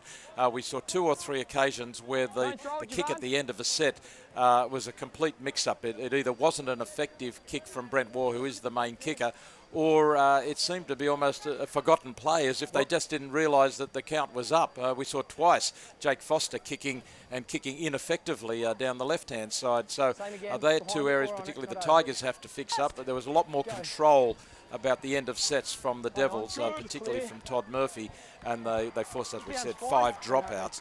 Yeah, I would say that that's an area that both teams can improve on, and in the handling department, and particularly the Tigers can capitalise on. I think those kicks there from the Tigers, though, to be fair, were coming. I think the breakdown in communication was already happening amongst the players. I mean, it seemed like a couple of times. I'm not blaming Jake Foster as the kicker, the end kicker. I just don't think that everyone was on the same page, whether the kick was going to be then or they were going to spin it wide. I just think there was that confusion. It ended up in someone's hands. They thought, is this the last or not? So I better get boot to ball. Yeah, definitely. And that's the job of the halfback and 5'8", Daniel Foster, and particularly Brent Waugh. He's the one who's doing most of the kicking. They've got to be dominant in the call. dummy half has got to know what's happening. You've got to be aware that it is the fifth tackle, and it's got to be an effective kick. I'd like to see Daniel Foster, I'm not being critical of course, but I'd like to see Daniel Foster play a little bit more like what Ward did in that first half. It seemed like he was playing almost like a back row forward, trying to come in on the fringe of the ruck and make 10 or 12 metres. He did make some good charges into the North's forwards, but it's not something a 5'8" really wants to do for 40 minutes. No, not at all. And no, I agree. I think I think both teams have got another 3 or 4 tries in them, to be honest. Just whoever can get a grasp on possession and good field position, if you can hang on to the ball, complete sets more effectively, get to a position on the field where you can attack from 20 or 30 metres out. I think both of these teams have got points in them. No, to pay credit to the defence of both teams as well. It has been pretty good. Certainly that line defence, I'm just amazed that the Tigers were able to hold North out for as long as they did. It's obviously a game plan of Mark Glidden just to keep getting those turnovers and just maintain, just set up camp in the Tigers territory, and that's what they did over and over and over again. I lost count. I think I got up to about 7 repeat sets that the North Devils, the tackle statistics. And what did you say the penalty count was? 6-3 to 6-3. the North Devils. And yeah, every penalty counts. It's a big moment in the game, every penalty. Well, the North's 4 of those 6 penalties have been for straight infringements by the East Tigers, avoidable penalties. And then, of course, they forced 5 dropouts in that 125-metre period. So that is a lot of turnover and a lot of repeat sets that the Devils got in that first half. Both teams have given away a penalty for players being in front of the kicker. That's a mistake. Again, you just got to get right. The player who's chasing has got to position himself. If you're in front of the kicker, back off. Stay 10 metres away from the fullback or whoever catches the ball. That's in your hands, the control of that situation.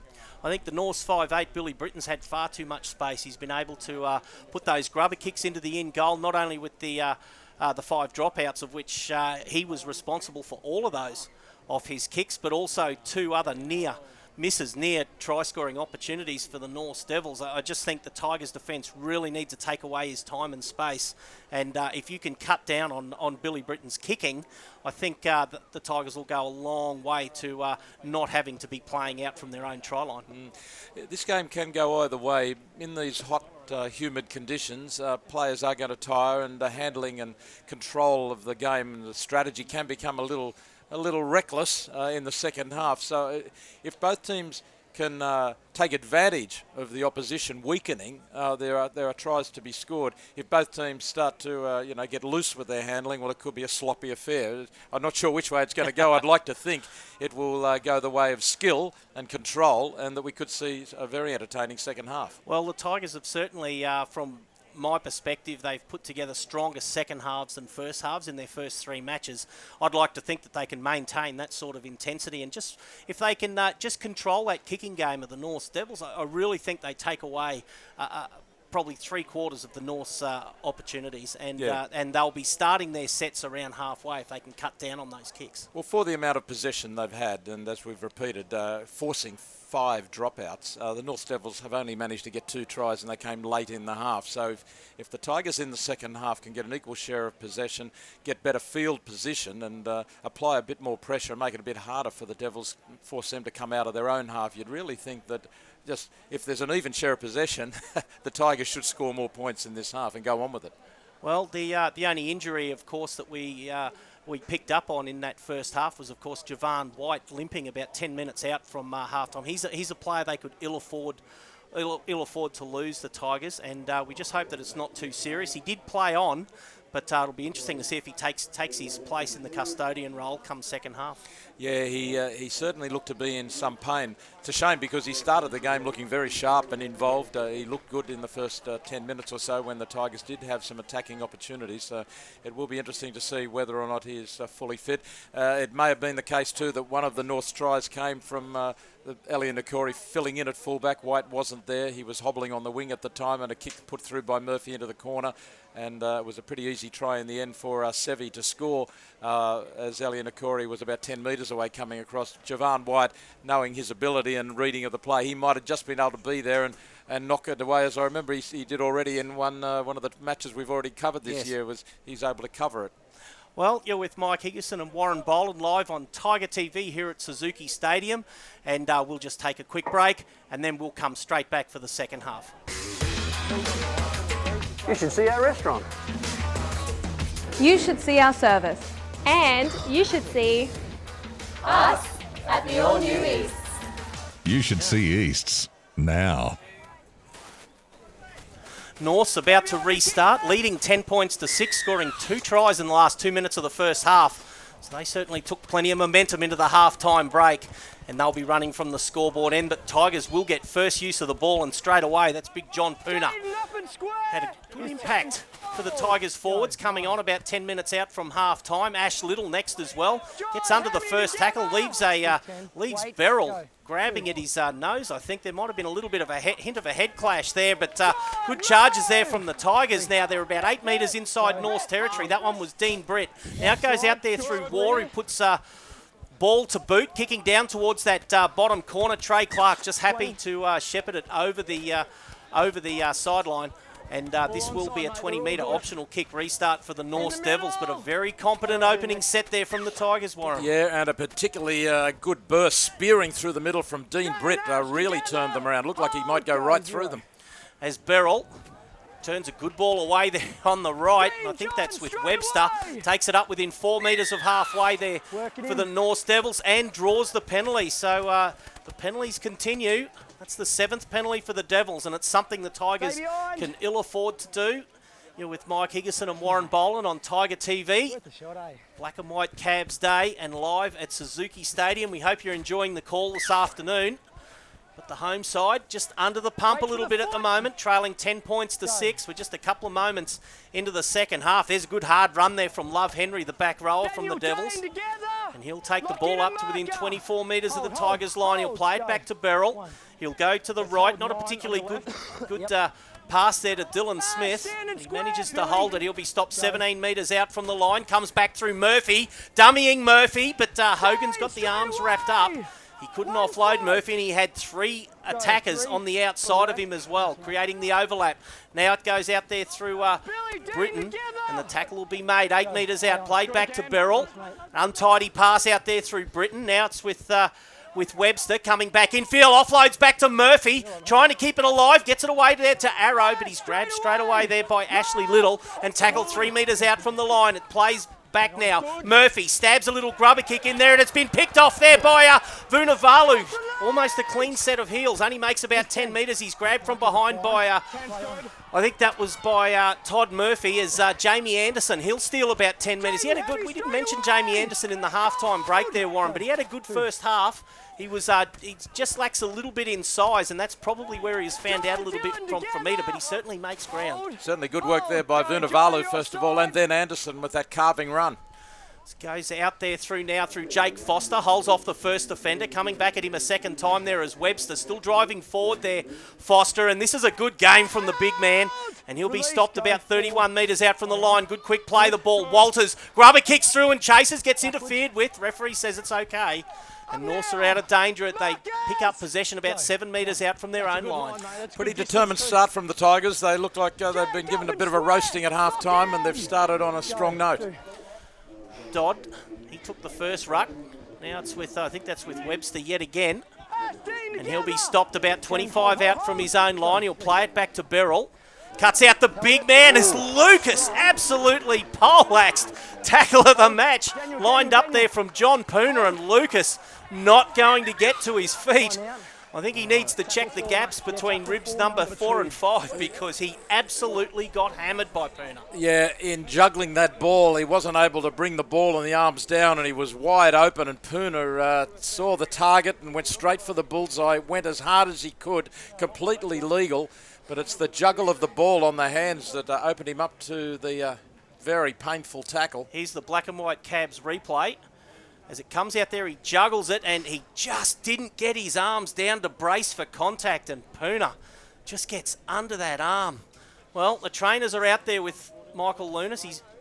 He's back to his feet, which is a good sign. There's a wry little smile on his face. Might have just had the wind knocked out of him. He knows. Puna's having a laugh. Lucas is having a laugh. He'll be looking for Puna next time. But he'll play this ball. 30. The Wingers Union have got to outlaw running into forwards like that. What was that? There's an old saying about wingers there somewhere, Warren, isn't there? Yeah, I don't like it. As Mullen, he rumbles upfield. Played back to Beryl. They come the short side out there through Britain once again.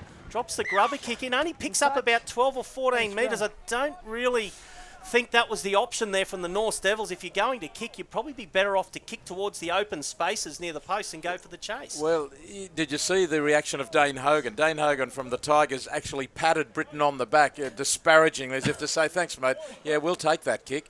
Gained 10 metres. He just sort of let him know, mate, you're going to have to do better than that. And he will. That was a fairly pointless kick. The scrum feed only 15 short of halfway for the Tigers. And straight up from the bunkers down there at the dressing rooms for the East Leagues Club, here's Matt Crowhurst.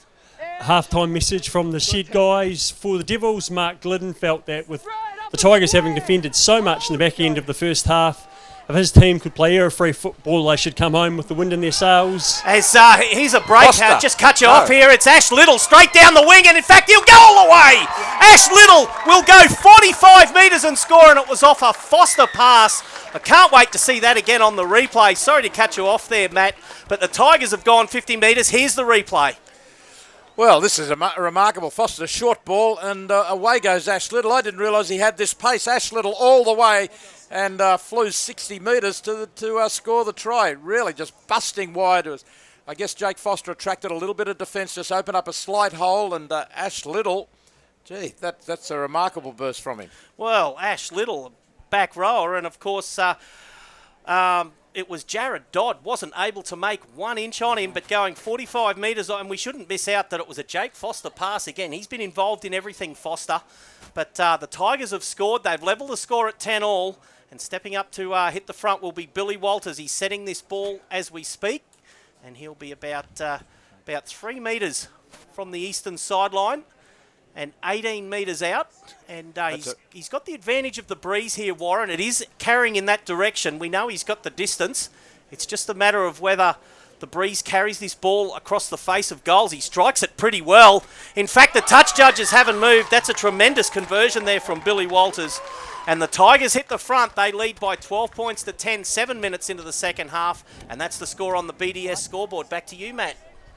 And the message from Scott Sipple, well, he'll be a happy boy after that, but his message was just patience, patience, patience.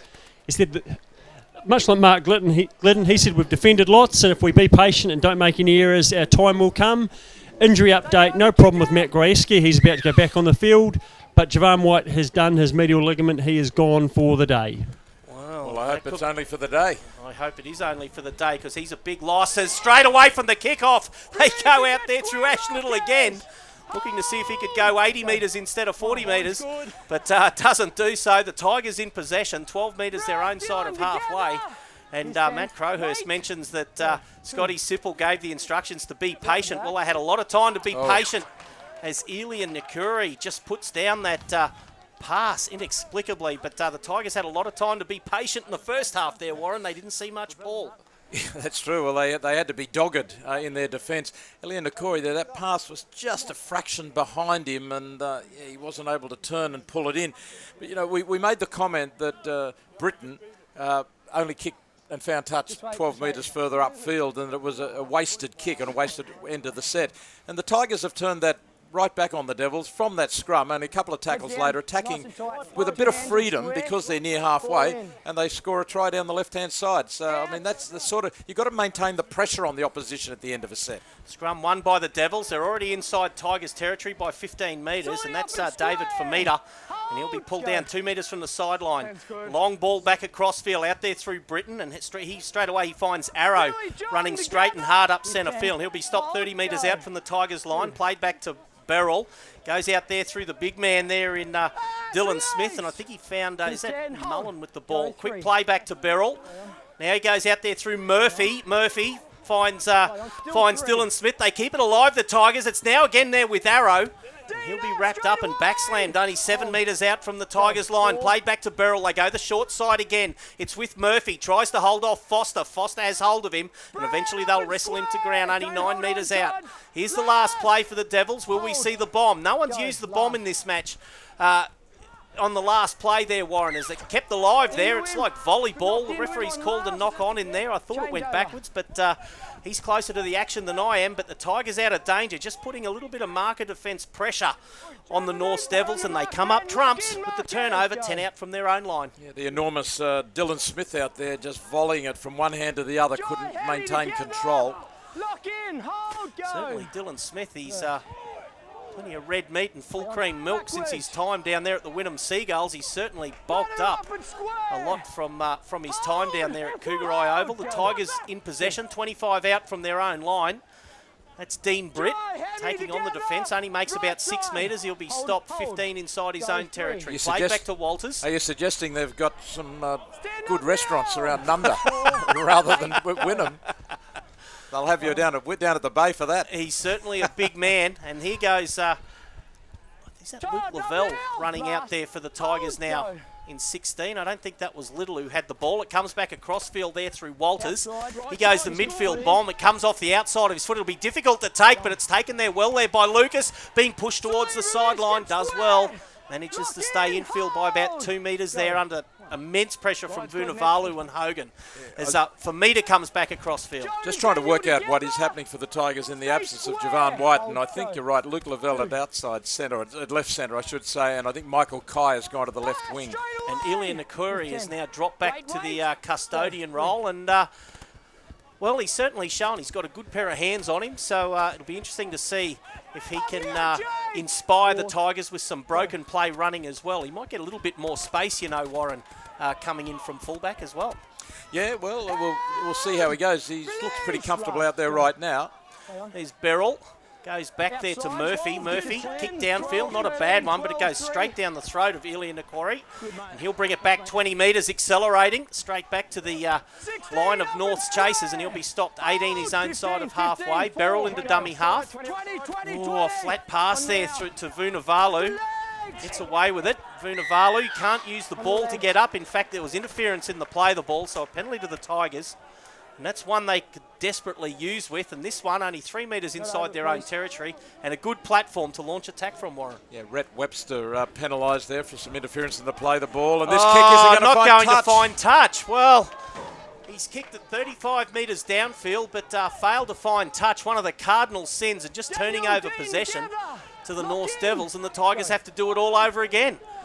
Beryl goes himself, little dummy. It's away initially there from Britt, and another penalty, this time to the Devils. And just frustration starting to set in here with some of the forwards there, Warren, just not wanting to roll away. Well, both teams have made a couple of handling errors and also given away penalties here to negate the one moment they've got an advantage and then they've given it away. I'm wondering whether that wind has swung around a little bit. We see Murphy there kicking right across field, only gaining 8 metres, whereas the kick from the Tigers for the sideline went a long way, but didn't find touch. It's not a bad run there from Love Henry. 9 metres inside, 10 metres inside Tigers territory. Played back to Beryl. Now it's with Arrow. Still going Arrow. Driving hard. Still going Arrow. Makes 15 metres. That's a tremendous charge there from the lock forward by the Devils. Goes across field now through Beryl to Murphy and turns a beautiful ball back outside down to Webster, setting sail for the line, and they won't stop him from there. Webster will go in and score the hit-back try for the Devils. They now lead 14-12 with a kick to come, and we've had 13 minutes of the second half on the BDS scoreboard. Very smart play here from Murphy. He likes to shape one way and then turn the pass in the opposite direction. Look, looks inside here, fools the defence, and a beautiful understanding there with Rhett Webster charging into the hole on the outside. Yeah, look, Murphy really sold it on the inside there. The defence only had eyes for the pass back infield, and instead they didn't close in from the outside well enough. Webster running that hole beautifully, and it is the Devils who capitalised first on the advantage. They got that penalty. The Tigers caught for interference in the play the ball just near halfway, and this time the Devils have turned it into points. And that's how quickly it can turn around, for especially on a stifling day like today, Warren. But 14 points to 12, conversion to come for the North Devils. You're with Mike Higginson and Warren Boland on Tiger TV. We'll take a quick break and then come straight back to Suzuki Stadium.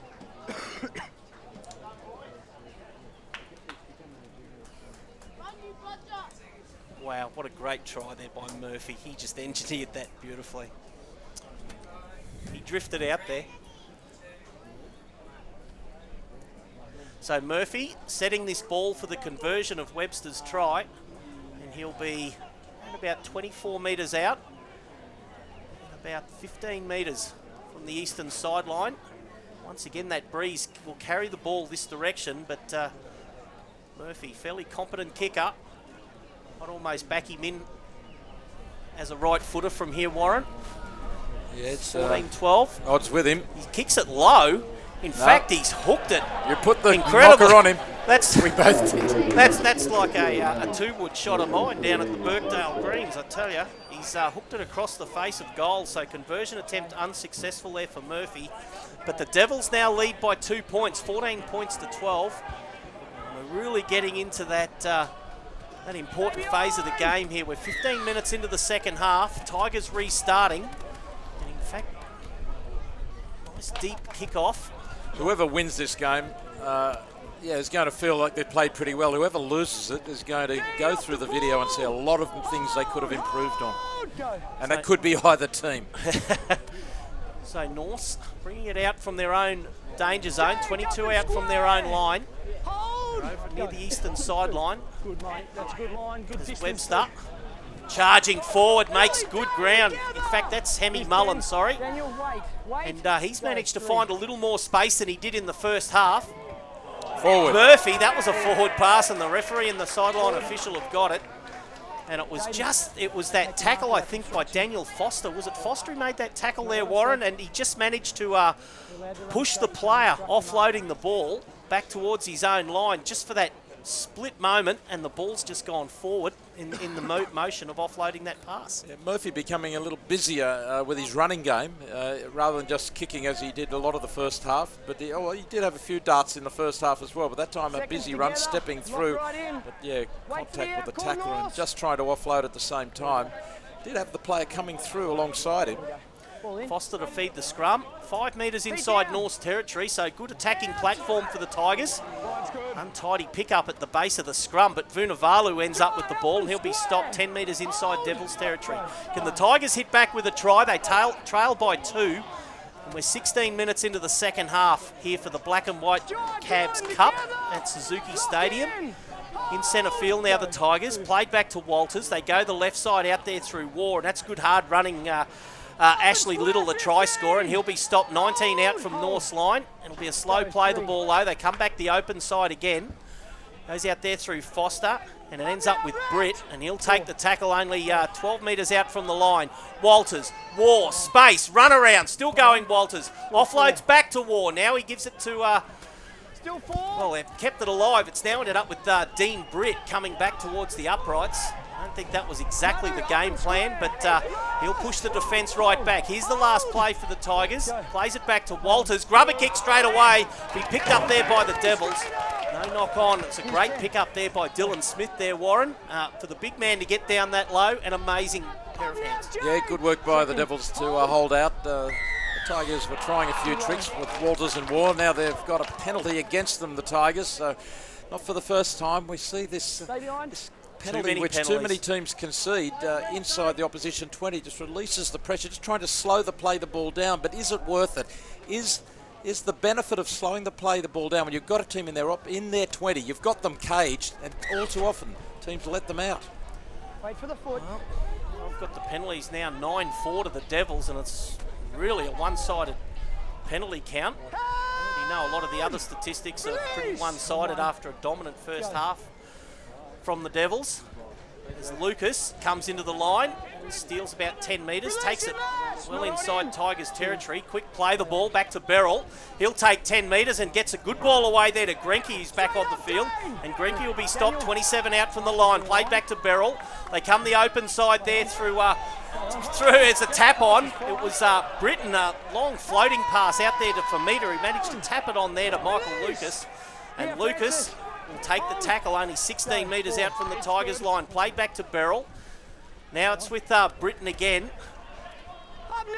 The tackle will be made on Grenke, only 15 metres out from the line. Here's the last play for the Devils. It's with Murphy. Drops the grubber kick in there.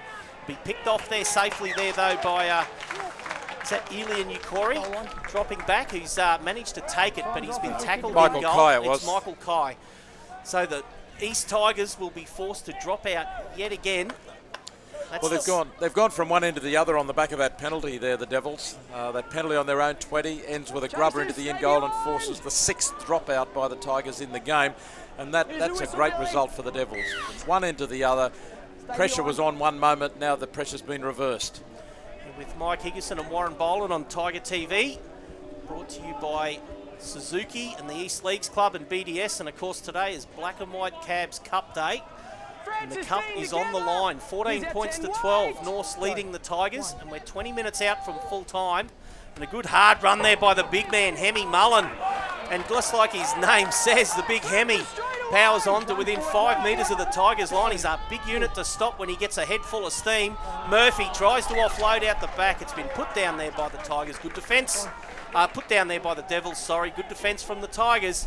And they'll come up with the loose head and feed 10 metres out from their own line. Yeah, it was great defence there from the Tigers. They realised where the threat was coming from, and there were Tigers all over it. 3 of them, in fact, coming up fast, crowding the North's attack. Didn't have the room to put on the play, and they were right in the face there, and 3 of them. Brett Wall was amongst them, but he was in amongst the forwards. They moved up quickly and shut it down, forced the error. Well, this match still remaining on a knife edge. Either way, Warren, it's the first team to really knuckle down and just cut out the errors. And by errors, I don't just mean handling errors, I mean giving away penalties as well. Yeah, well, we've seen the lead change hands 3 times so far. That'll be the last time with just a 2-point margin right now. And there's another penalty. This time it goes against the Devils on the East 20. Well, not even that far. Well, finding touch this time. Not a bad kick there from War. Picks up 20 metres, so they'll start this set 10 metres inside their own territory. Anderson to take the tap. Hasn't seen much of the ball in the second half. Here goes Hogan. Straight and high. In fact, Hogan's going to be penalised.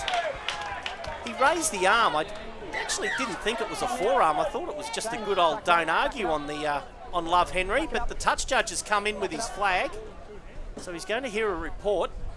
Michael Lucas appealed very quickly about the tackle, not the tackle, but the fend. I just thought it was an open palm, just the good old don't argue. I didn't think anything was wrong with it. I did see him raise the arm, but he didn't look to me like he led with a forearm or anything. But the touch judge, well, he's coming fairly quickly with the flag. No doubt this will be placed on report, and it will be a North's penalty, but I tell you what, Dane Hogan sporting a little bit of claret there as well, just below the left. He raised a forearm with the ball, it's on report, penalty's going against you. That's all we have. Right there, mate. About it. They're lifting the forearm, that elbow coming up. Anyway, I guess we'll find out on Tuesday night. The Devils come up with the penalty. That's their 10th penalty for the match, leading 10-5.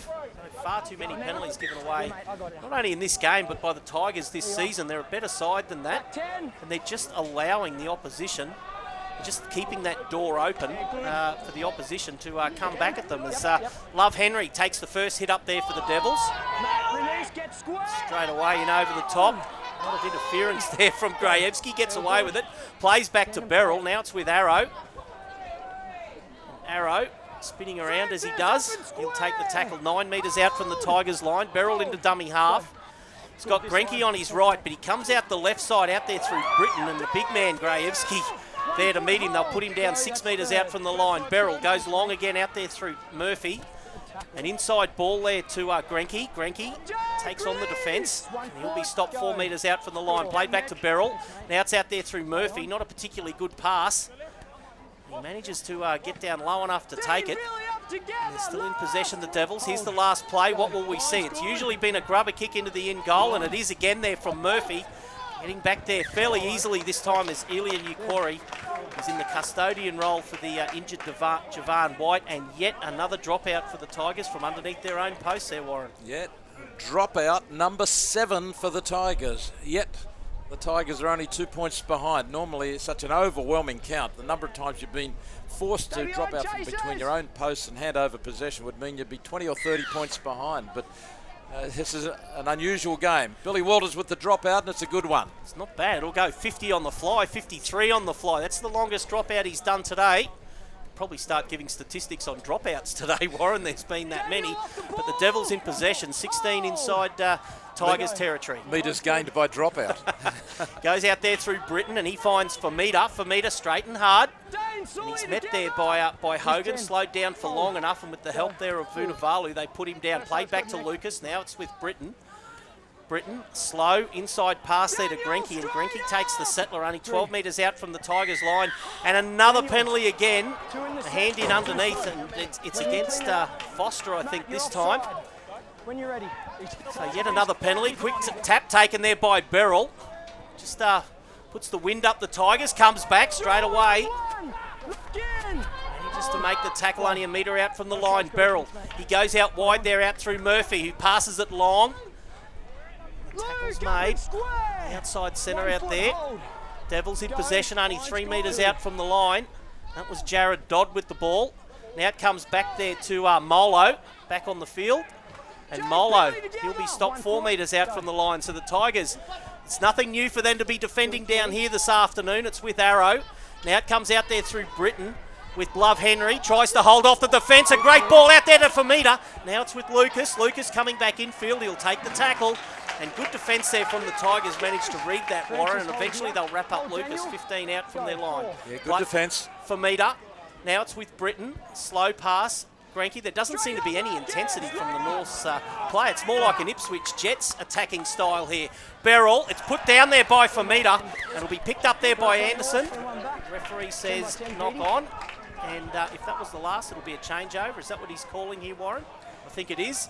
Yeah, Beryl firing the pass there. May even have been intended as a cutout for Lucas. Instead it went straight to the arms. I think it was Love Henry, and down it went. It was a fast shooting pass, but the Tigers have held out. And you're right, most of the time the Tigers look to be handling and controlling the North's attack pretty well. I think North needed a couple more straight runners. They were going side to side a little too much.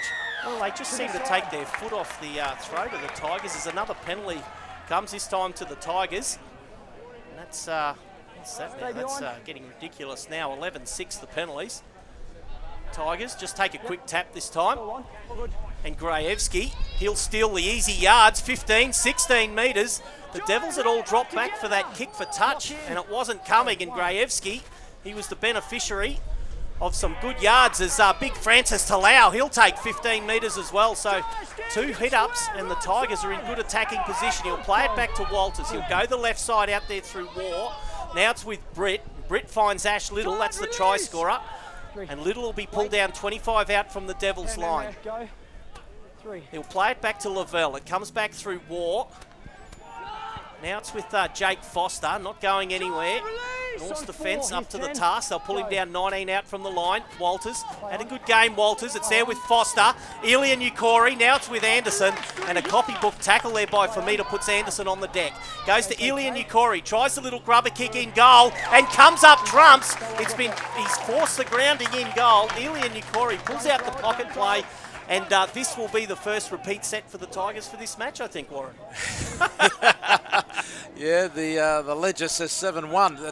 That's been a long time coming. Elian Ukori to Anderson here, and he finishes it off nicely, doesn't he, Elian Ukori? Just goes to the line. The North's a bit slow to come forward, and he's able to run almost all the way to the line before he puts the kick through and finishes off the tackle himself. It was all done by Elian Ukori, filling in for Javan White at fullback now and playing well.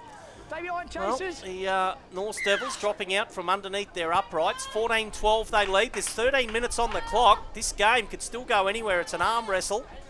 And the Tigers will start this set from only 23 metres out. It's Michael Kai with the ball, 21 metres out. Now it's with Grajewski. They've got the 2 big men back on the field, the Tigers, Grajewski and Francis Talau. Grajewski will play this 11 metres out from the line. Walters to War. Now it's with Foster. Hogan. This is a better back line from the Tigers, but Elian Ukori just juggles it, almost drops it. Manages to hold on to it, does well, and he'll take the tackle 15 out from the line. Vunivalu into dummy half. Now it's with Hogan.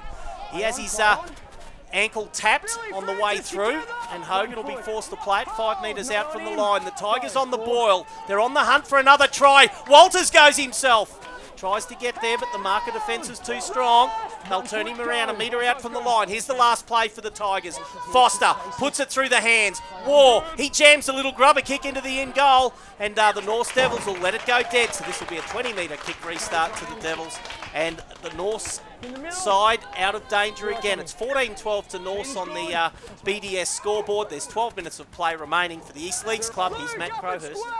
Frustrating half of football for the Tigers so far, Mike. These last 2 minutes have been good, but the story of the second half has been too much drop ball and too many silly penalties. Too many penalties, you're right there, Matt. There's, what's that, 17, 11-6, the penalty count. It's just far too much ill discipline from both sets of forwards. As Arrow, that's his first half break. He'll be stopped about 12 metres inside Tigers territory. Played back there to, that's McNee who's on the field there for the Norse Devils as Grenke throws a long ball out there to Marley Sevi, setting sail to the line, and he's been pinged for forward.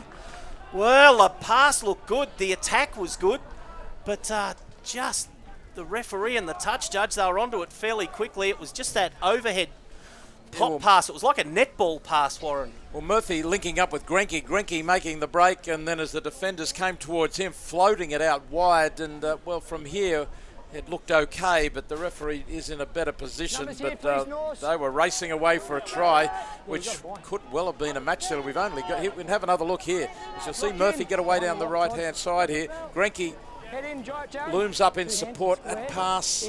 Well, gee, if it was forward, it was only a little bit forward, but the referee was in a good position to see it as it left the hands. Well, here's Anderson with the ball. He'll be stopped 23, 24 metres out from his own line. We're getting to the crunch period in this game. There's only 10 minutes to go. 2 points separating them. It's there to be won by either team. And another penalty, this time for the Norse Devils. Overzealous in their line speed for defence and being pinged for it. As Walters kicks for touch, doesn't waste time, gets good purchase on that kick too, and finds touch about 11 metres inside Norse territory. And just a couple of those Norse forwards starting to suck in the big ones, I can see, Warren, as Foster finds Grajewski, takes on Molo. He'll be stopped 16 metres inside Devils territory. Played back to Walters through War. Now it's out there through Foster. Still going Foster. Won't get him on the deck. And he'll be stopped 25 metres out from the line. Played back to Lavelle. It comes back across field. It's with Grajewski. Holds off the defence. Offloads now to Britt. Little bit of space. Anderson. And he'll be taken in a copybook tackle there by Arrow. And about 11 metres out from the line. Played back to Vunivalu. Going back across field. His Ducks under a... I thought that could have been a penalty. Yeah, a little bit suspicious tackle there from Molo. In fact, Vunivalu, he stayed on the deck. Well, it was just a lazy arm. I don't think there was anything malicious in the tackle, but Molo's arm was certainly above the shoulders. Let's see if we can pick up where first contact is. Oh, well, certainly looked worthy of a penalty right there, It looked as if it made contact with the neck, even if it didn't hurt too much. Well, the Tigers still going. It's with War, and he'll be stopped 10 metres out from the line. Here's the last play. What will we see? Walters, grubber kick. Not a bad weighted kick. It'll just go dead. It needed to just get that last bounce on the point. Trey raced back. So Trey Clark races straight back for the quick tap, but the Tigers defence does well. Yeah, that penalty was a big non-decision, wasn't it? The game would have been the Tigers' obvious 2 points right in front to level the scores with 8.5 to go. Would have taken it too. McNee into dummy half. Untidy pass there. I think that's to Love Henry. Almost right on halfway, the Devils. Played back to McNee. Comes the left side out there through Britain. And now it's with Love Henry. 8 metres inside Tigers territory. Taken there by Hogan. And in over the top was Foster. Played back to McNee. No room to move himself there. Afoa back on the field for the Devils. They're getting into the nitty-gritty of this match now, Warren, as McNee takes the tackle, only 28 metres out from the Tigers' line. Beryl to Murphy, coming back infield there. I think that was... Grenke, isn't it? He's working with Grenke down the right side. So they're still going out on the short side, the Devils. Referee still signalling the last. It's with Clark. Clark angles back towards the uprights. Ball comes loose. I don't think it was a strip, so it should be play on. In fact, it's lost in the tackle. The Tigers, they've only got 2 interchange left So I'm told there by Matt Crowhurst. Clark just a little too ambitious there, trying to link up with a foe with the pass, but he was surrounded, 2 men on top of him, and it was the last tackle. They've got to go 90 metres here, the Tigers. North Devils not willing to give up on that 2-point lead. This will be a slow old play, the ball. The tackle Tiger has stayed down. In fact, he's grabbing at his right shoulder. Is that Jake Foster who stayed down there, Warren? I just couldn't pick up his... No, it's not Foster. Well, it's not Jake Foster. Might be Daniel Foster, is it? Could be Daniel Foster. No, Jake Foster's on his haunches in back plate. Or is it Elliot Nakori? Well, he's grabbing at that right shoulder. I think you're right. Might be Elliot Nakori. Trainers are out there with him at the moment. Well, you're with Mike Higginson and Warren Boland on Tiger TV. We're live at Suzuki Stadium with Norths leading East 14 points to 12 and 7.5 minutes on the clock on the BDS scoreboard. We'll just take a short break and then we'll come back to all the action here on Tiger TV. Easts League's Community Benefit Fund supports local community organisations that help people who need it most. Every day, every year. When you visit Easts, you too can be proud of the difference we're making to our community. So Eli Nyakori back to his feet, still with the trainers. There's something not quite right with that right shoulder, so in fact it's Michael Kai. Well, and he's going off with the trainers, so that's Javan White and Michael Kai. Two crucial injuries for the Tigers today. Let's hope neither of those are too serious as Jamie Anderson takes on the defence, makes 10 metres. Yeah, that 2-minute break gave both teams a chance just to freshen up for this last surge towards full time. 7 minutes to go and the game in the balance. Ostwald on the field there for the Tigers. Made his debut against the Tweed Seagulls in the first match this season. Jake Foster, straight and hard, won't quite make it to halfway. 3 metres his own side of the chalk. Lavelle comes back to the right. Finds a hard-running Grajewski, and Grajewski will be stopped 7 metres inside Devils territory. Here's the last play for the Tigers. Plays it back to Ostwald. Now it's with War. Stepping. Chip over the top, War. He'll get there first. He's got a little bit of space. He chips ahead again. Chasing it as Ostwald going for the ball. He won't pick it up cleanly. And I think it's Arrow who will pick it up there for the Devils, and it'll be play on only a metre out from the Devils line. Brilliant play there by Brent War. What a superb bust and kick ahead. If only the Chasers had been able to force at least a dropout, if not score the try, that could have been the match-winning play. He goes Dane Hogan racing up in defence. He's looking to inspire the Tigers forwards for a last-minute press here with Norths deep inside their own territory. He really wants to force the Devils into an error. Neither side will be wanting to concede an error at this stage of the game. McNee goes himself, won't get away from Anderson. And he'll be ridden into the Langlands Park turf. 28 out from his own line, played back to Beryl. Now it's with Murphy, he's forced to kick straight away. It's not a particularly good one. Straight down the throat there of Eli Nyakori. And he'll bring it back across halfway, so they'll start this set. Warren, 10 metres inside North's territory. He'll play it back to War. War looks on the left. He's got Vunavalu straight and hard. And he'll make it 10 metres as well. So only 30 metres out from the line, the Tigers. And they'll be looking to score this set or force a repeat set. Still in possession. That was Luke Lavelle. Now it comes back across field to Talau, straight and hard, and they need some missile-like charges from the big man right here, right now. Played it back now. Walters looking to link up, finds Foster. Tapped on there by the Tigers. It's now in the hands there of Vunavalu, and the referee says it's gone forward. Yeah, he says the tap-on was forward. Foster there, I don't think he quite got it right. I mean, he had to me it looked as if the long pass was on. But just touched the fingertips on the way through. Well, I thought they could go with another forward settle right in front of those uprights. All the North's defence was compressed around the goalposts. And I just thought one more quick play the ball, and they had options both sides. Yeah, here's another look at it. There's the second man play. Yeah, look, it just had to be a better pass. Yeah, the first man was the man to go to, but it just had to be a better pass. Well, they've turned it over, Norths. Played back to Walters. Now it's with Talau, and Ostwald going straight at the uprights. Ostwald won't quite get to the line. Probably got his nose on the chalk. That's as close as he'll get. Played it back to Walters. Long ball. It's out there through War. Finds Eli Nakori coming into the line. Stepping back off the left, going at the line. He'll get to within a metre or so of the line, half a metre of the line, and another penalty. It's to the Tigers.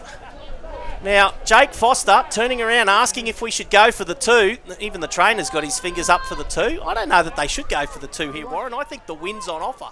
Yeah, well, the coaching staff are all signalling too. They want to settle at least for a draw rather than a sad loss.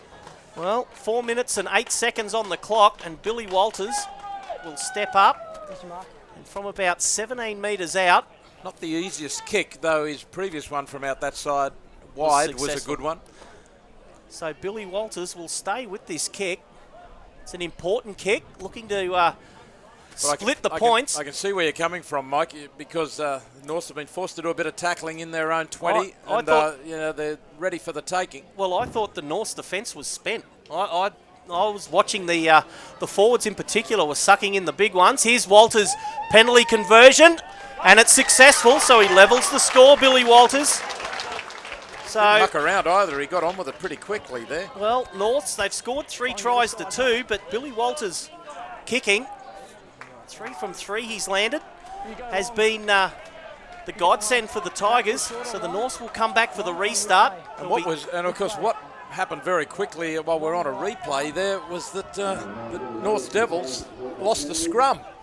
Had the scrum feed 15 metres out from their own line and lost the scrum. That was why the Tigers were attacking. Well, why didn't the referee refeed the scrum? I mean, isn't that in the rule book? Happens every other time. Seems to happen on TV every week. Here's Norths with the restart. Lucas attempting to go long. Won't quite reach the try line. Ilian Nakori takes it. Big Francis Talau rumbles upfield and brings it out of the danger zone, 20 metres out from his own line. So 14 all, 2.5 minutes left on the BDS scoreboard here at Suzuki Stadium. And it's game on.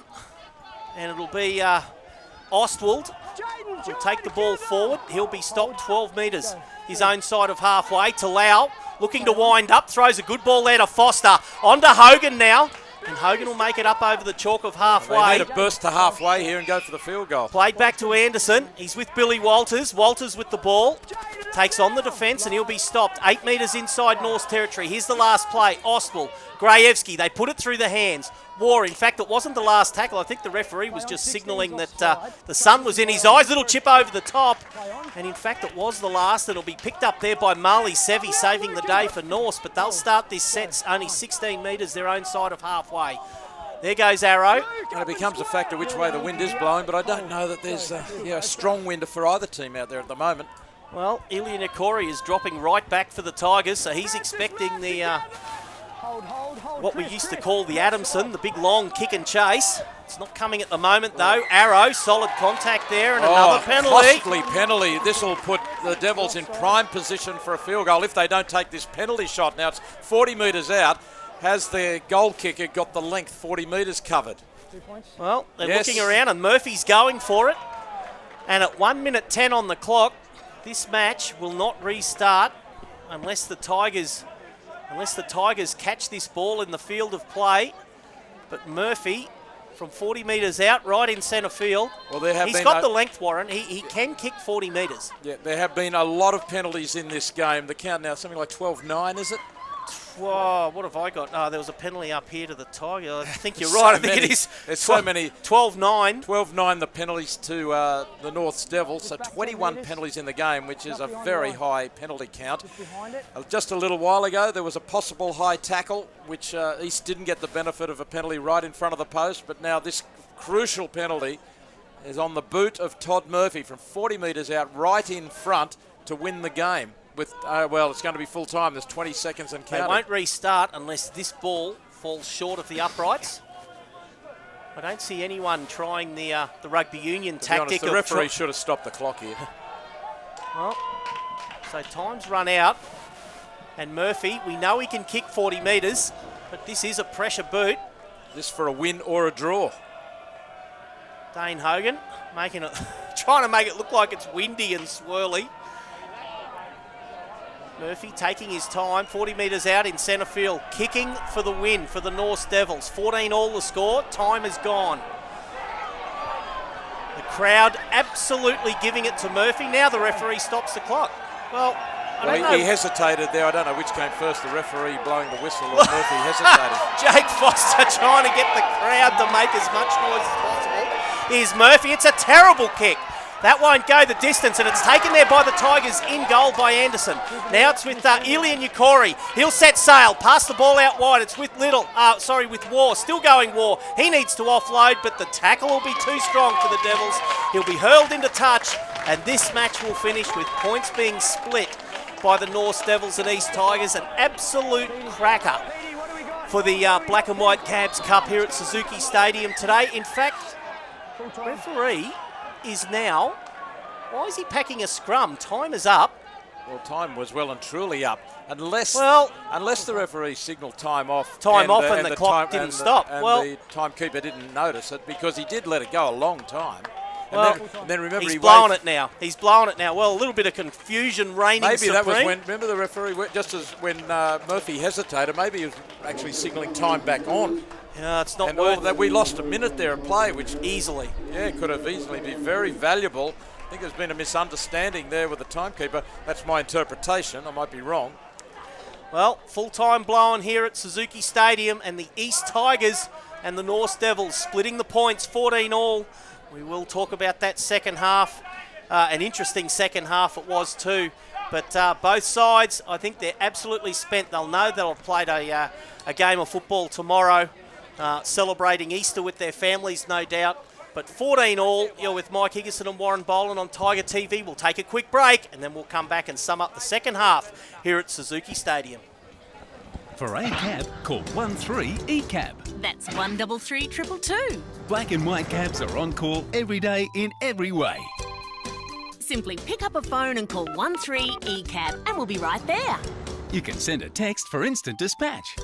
Or book online at ecab.com.au. For standard cabs, business class and people movers. Day and night, it's black and white. So call 13-ECAB. That's 133 On site, how many hours have been on site. They can group that together by trade, by person, by expenditure, how much they've spent on each trade. We're going to revolutionise the industry around transparency and be the best possible supplier of contract labour and staff to each individual site.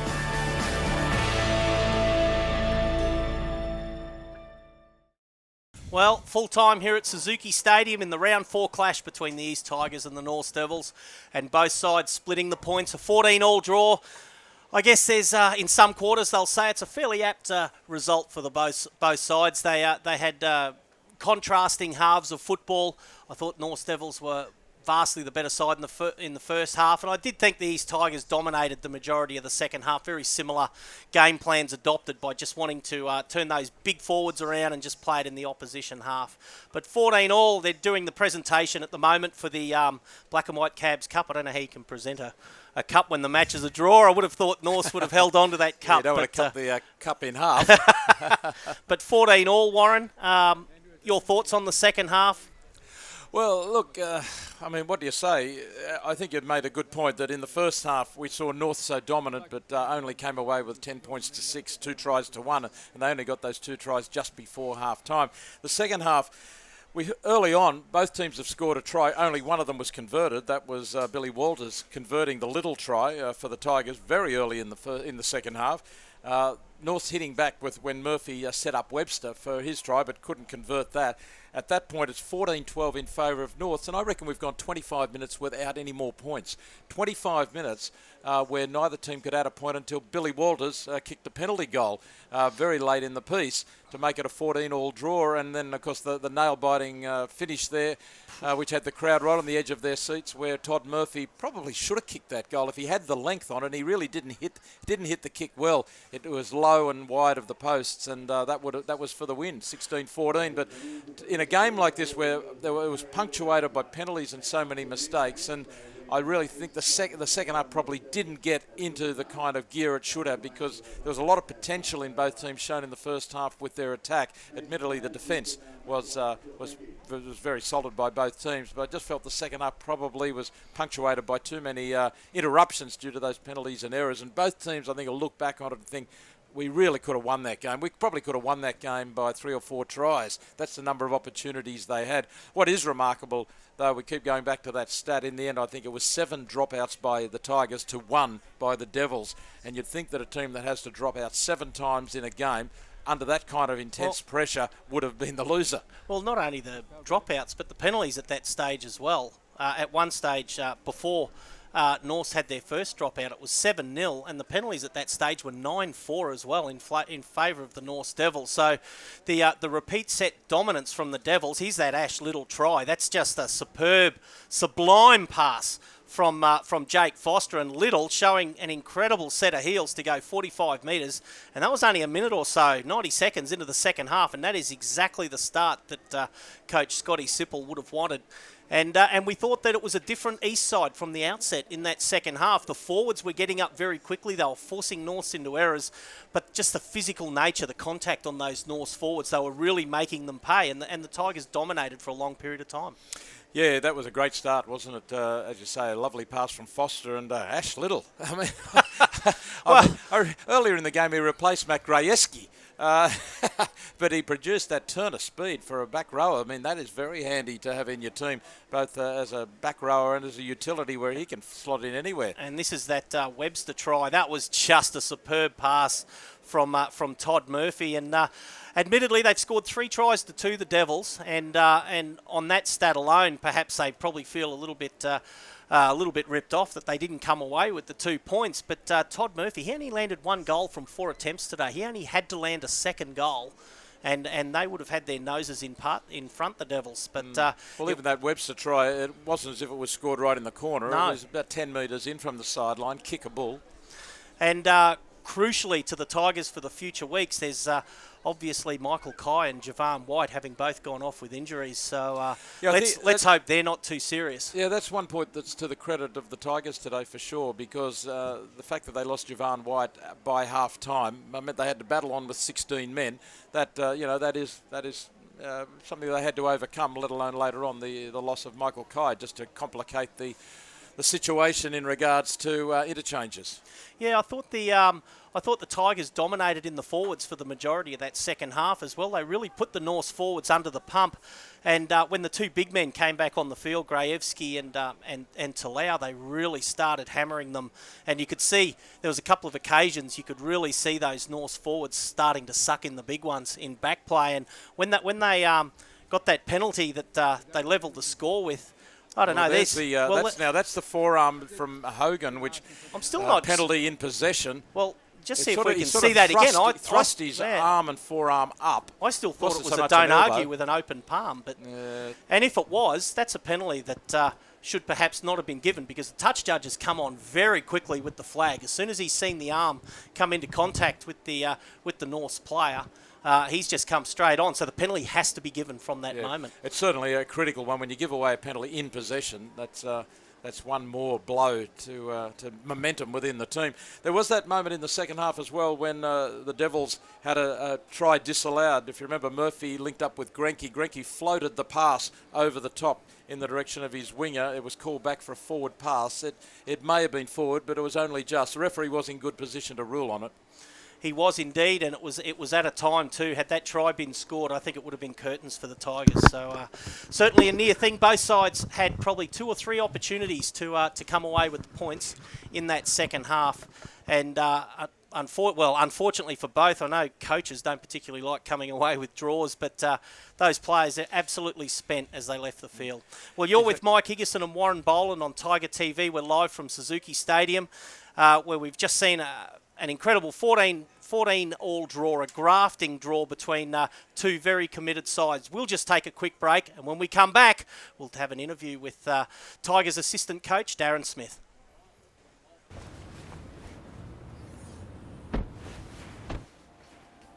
Who's loving the easy-going Suzuki SX4? With easy access seat height, 5-star NCAP safety, and intelligent all-wheel drive and 2-wheel drive options, it's all for the whole family to love.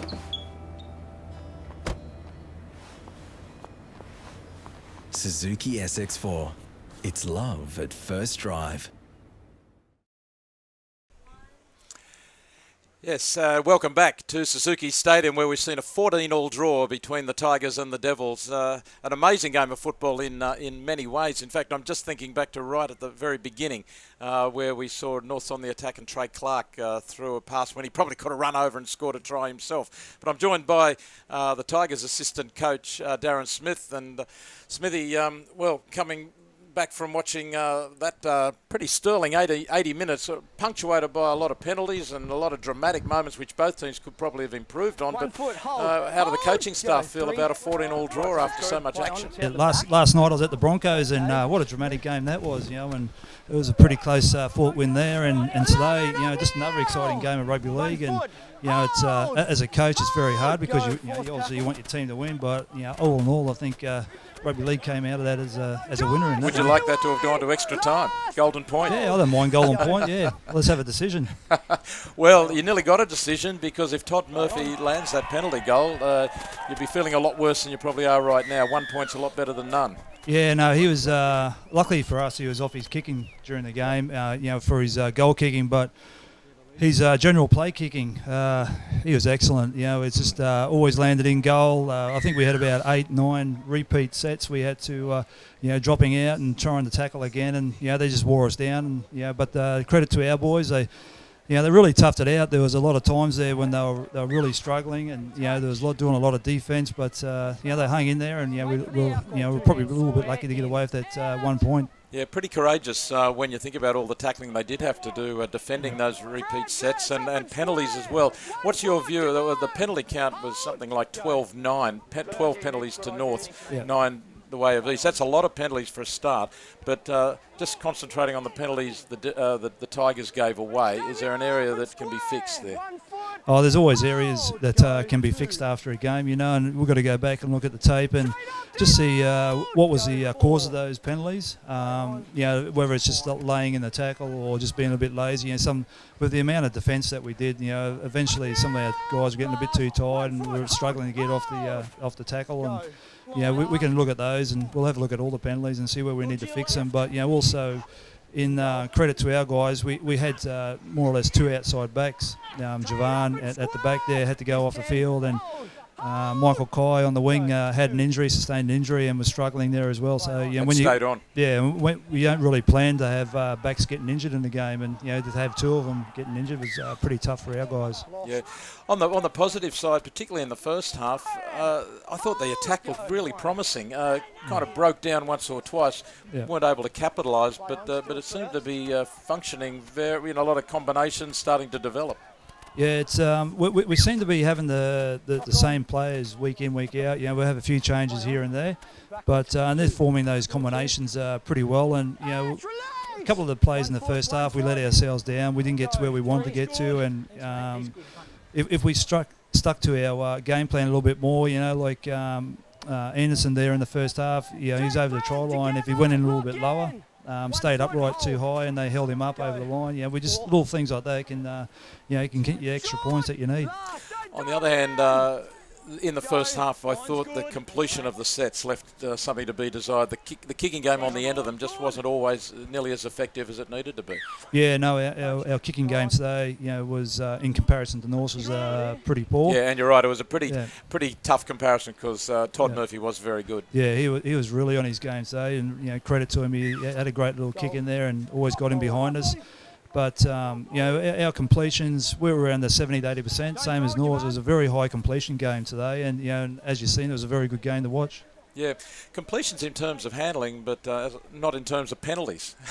I mean, more than 20 penalties in a game. That's one every few minutes. Yeah, but we can count them as a completion. You can count them as a completion. That's true. But I think you also need to maybe both teams for that. Not Murphy, but the Tigers. You need to give a percentage of quality finish to the set, because how you put pressure on them at the end of a set is so important. Yeah, it is, and and especially if you give away a kick over the dead ball line, you're giving 7 tackles away, and you just can't afford to do that. When you've been under pressure and defending, and you finally get up to the opposition's line, and we kick it and it goes over dead ball, and we just give them another set of 7 tackles to get back into our territory again. Makes it very hard.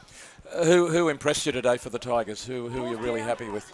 I thought just overall our forwards went really well. I thought Leon at the back there in the fullback, and he was on the wing there for us as well, and he went out to the back fullback when Jarvan went off. Now he was very impressed. He's only a young kid, and it's only I think his second game for us, and he impressed. He looked pretty composed, didn't he? Yeah, well he made about 175 metres last week. He was one of our only players to get over 100 metres last week. Against Mackay, and and this week he's just he's gone up another notch again. So he was pretty impressive. Luke Lavelle making that was it 50, 60? Will probably be 100 by later on tonight. But that try where he scored over in that was it Luke Lavelle? We had it at Ashley Little. No, it was Luke Lavelle. The speed. I'm sure it was. Yeah, because I don't think Ash is that quick. Okay. well, that's what we were saying. We didn't think Ash Little, but I thought the number on his back was Ash Little. Yeah, no, I think it was Luke Lavelle. Oh, that makes a bit more sense. Yeah, I guess. No offence to Ash Little. And he was filling in the centres there too, so he did a very good job, ran a very good line, and Jake Foster, made sure he put him through the gap, and it was a pretty good run for him. Well, you better apologise to Luke Lavelle for us because we didn't have the try down against his name. Ash should be wrapped. Yeah. So there's definitely some of the positives. I mean, we don't want to go back to the things that weren't right, but twice mistakes from kickoffs today. Yeah, and that was a very good kickoff too. But let's not forget it was a very good kickoff from Norths. And that first one, it just just got the right bounce, and it was we just couldn't do anything about it. It was just one of those kicks.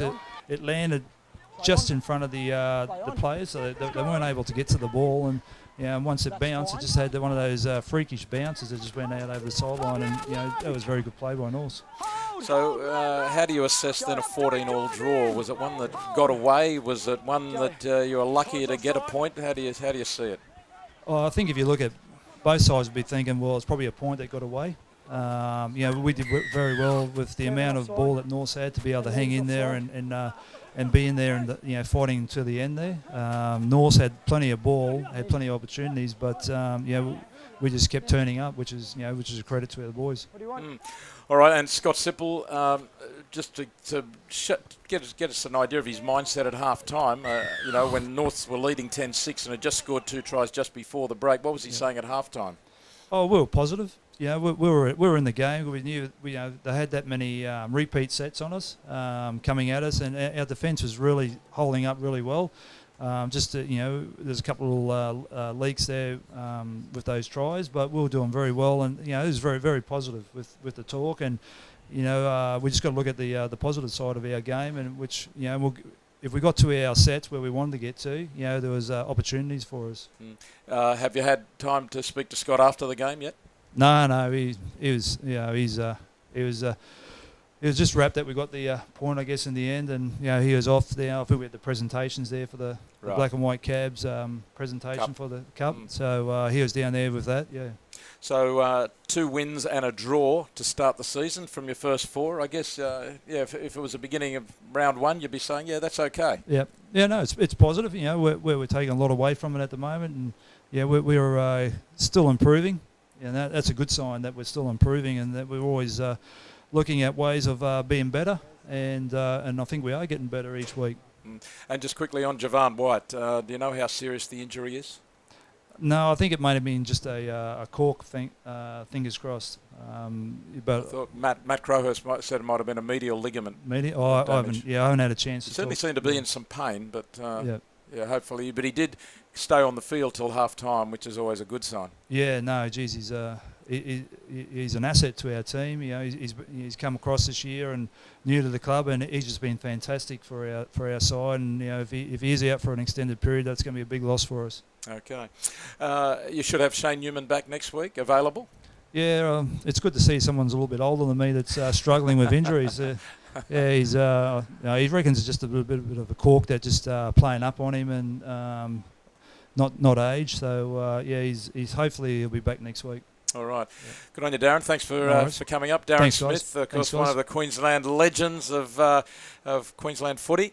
And we'll be back in just a moment to wrap it all up here from Suzuki Stadium. A 14-all draw between the Norths Devils and the East Tigers.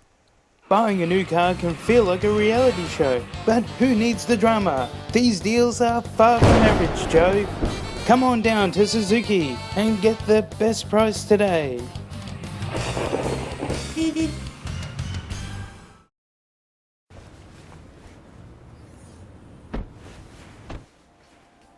Who's loving the easygoing Suzuki SX4?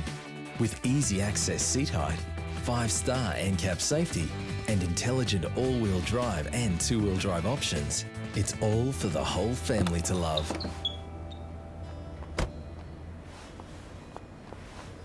Suzuki SX4. It's love at first drive.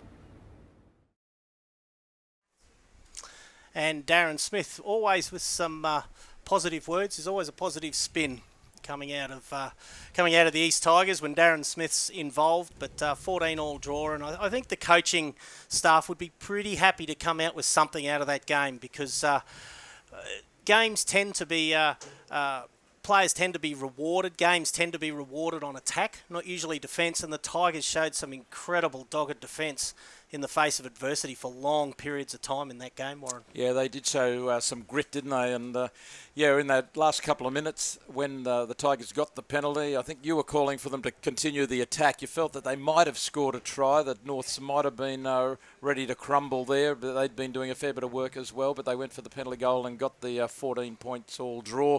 And look, I know as a player, yeah. They always say a draw's like kissing your sister. I don't reckon so.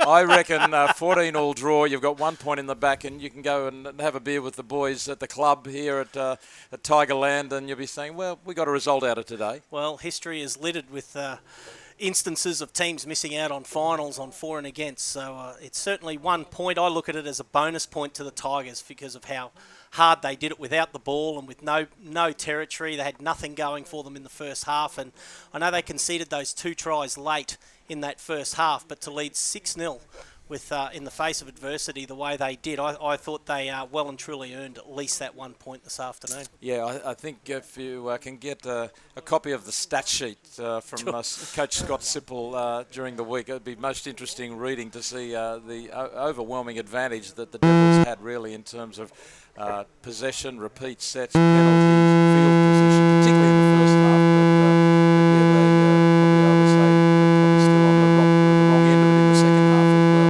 Even though they did threaten on a number of occasions, they probably might have been in their own half a little more.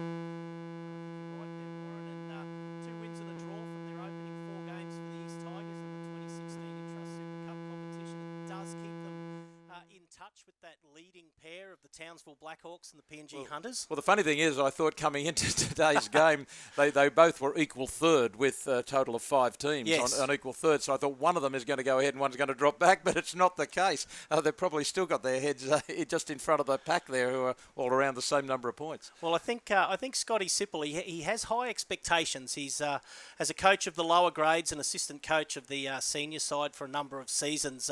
He would be expecting that his sides would be somewhere up around, thereabouts at the top of the table, and he'd be pretty pleased, I think, with the first month of football and being in amongst that lead group.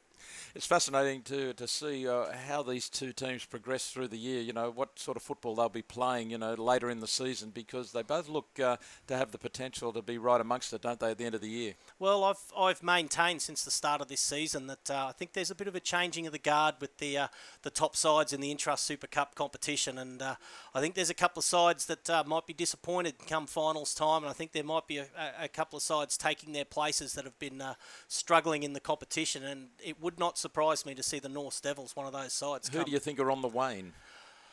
Well, I'm just not convinced. I know it's very early in the season. Winner Manly haven't won a game yet and didn't win a trial. And look, I know they won the premiership in 2011 after losing their first 6 games, but the final series is a different setup this year, and I just think, even though they've got a quality side on paper, I just don't think that in 2016 that they're performing anywhere near where they should be.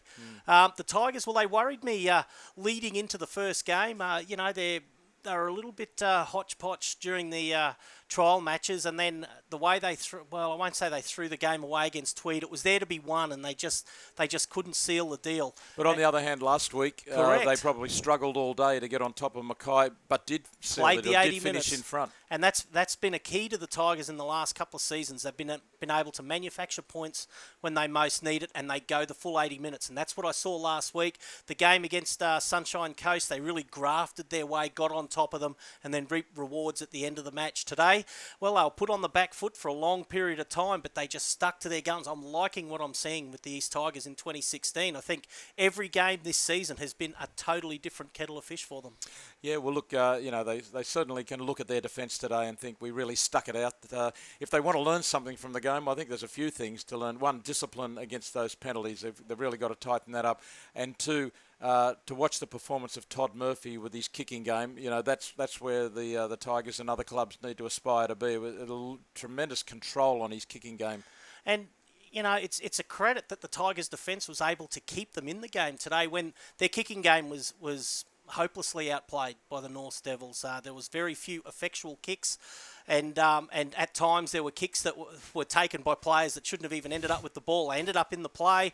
It was the last play of the set. I mean, they had to do something with it, and midfield bombs by front rowers and back rowers is not a kicking game that the coaching staff would want to see. But look, the big plus for the crowd and for us and for you watching is that it was a really entertaining game. I thought there was always something happening in that game today, and to think that it actually, in the wash-up, it was a 14-all draw almost seems anticlimactic, but it probably is a pretty fair indication of what went on. Yeah, and I really thought that we saw some real gutsy performances from players in both sides, but in particular the East Tigers today, just the way they dug in defence. They were still trying things even in the 80th minute. Yes, they were giving away penalties, but you made the comment in the first half that you liked the way that every opportunity when they had a chance down near the North line, that they were willing to chance their hand. And a couple of times it didn't come up. It doesn't look too good on the stat sheet, but it was very close to reaping points. Yeah, no, I think there's, as I said, for both teams, I think there's potential there that they can both become a better and better attacking unit. The Tigers have shown in a couple of games already they can be a very gritty defensive unit. So, all very positive signs at this early stage of the season. Well, that about sums up this afternoon. Tiger TV coverage here at Suzuki Stadium. A 14-all draw in the Black and White Cabs Cup match.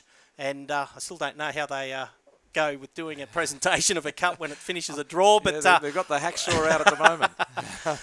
but 14 points all, and certainly it was a match that I think a lot of our viewers, if you get a chance, if you missed it much of the coverage today, it's one of those games that's probably worthwhile going to the website and watching it again, because there was some really clever football and some really tough football played this afternoon. It feels like there was a lot packed into 80 minutes to me.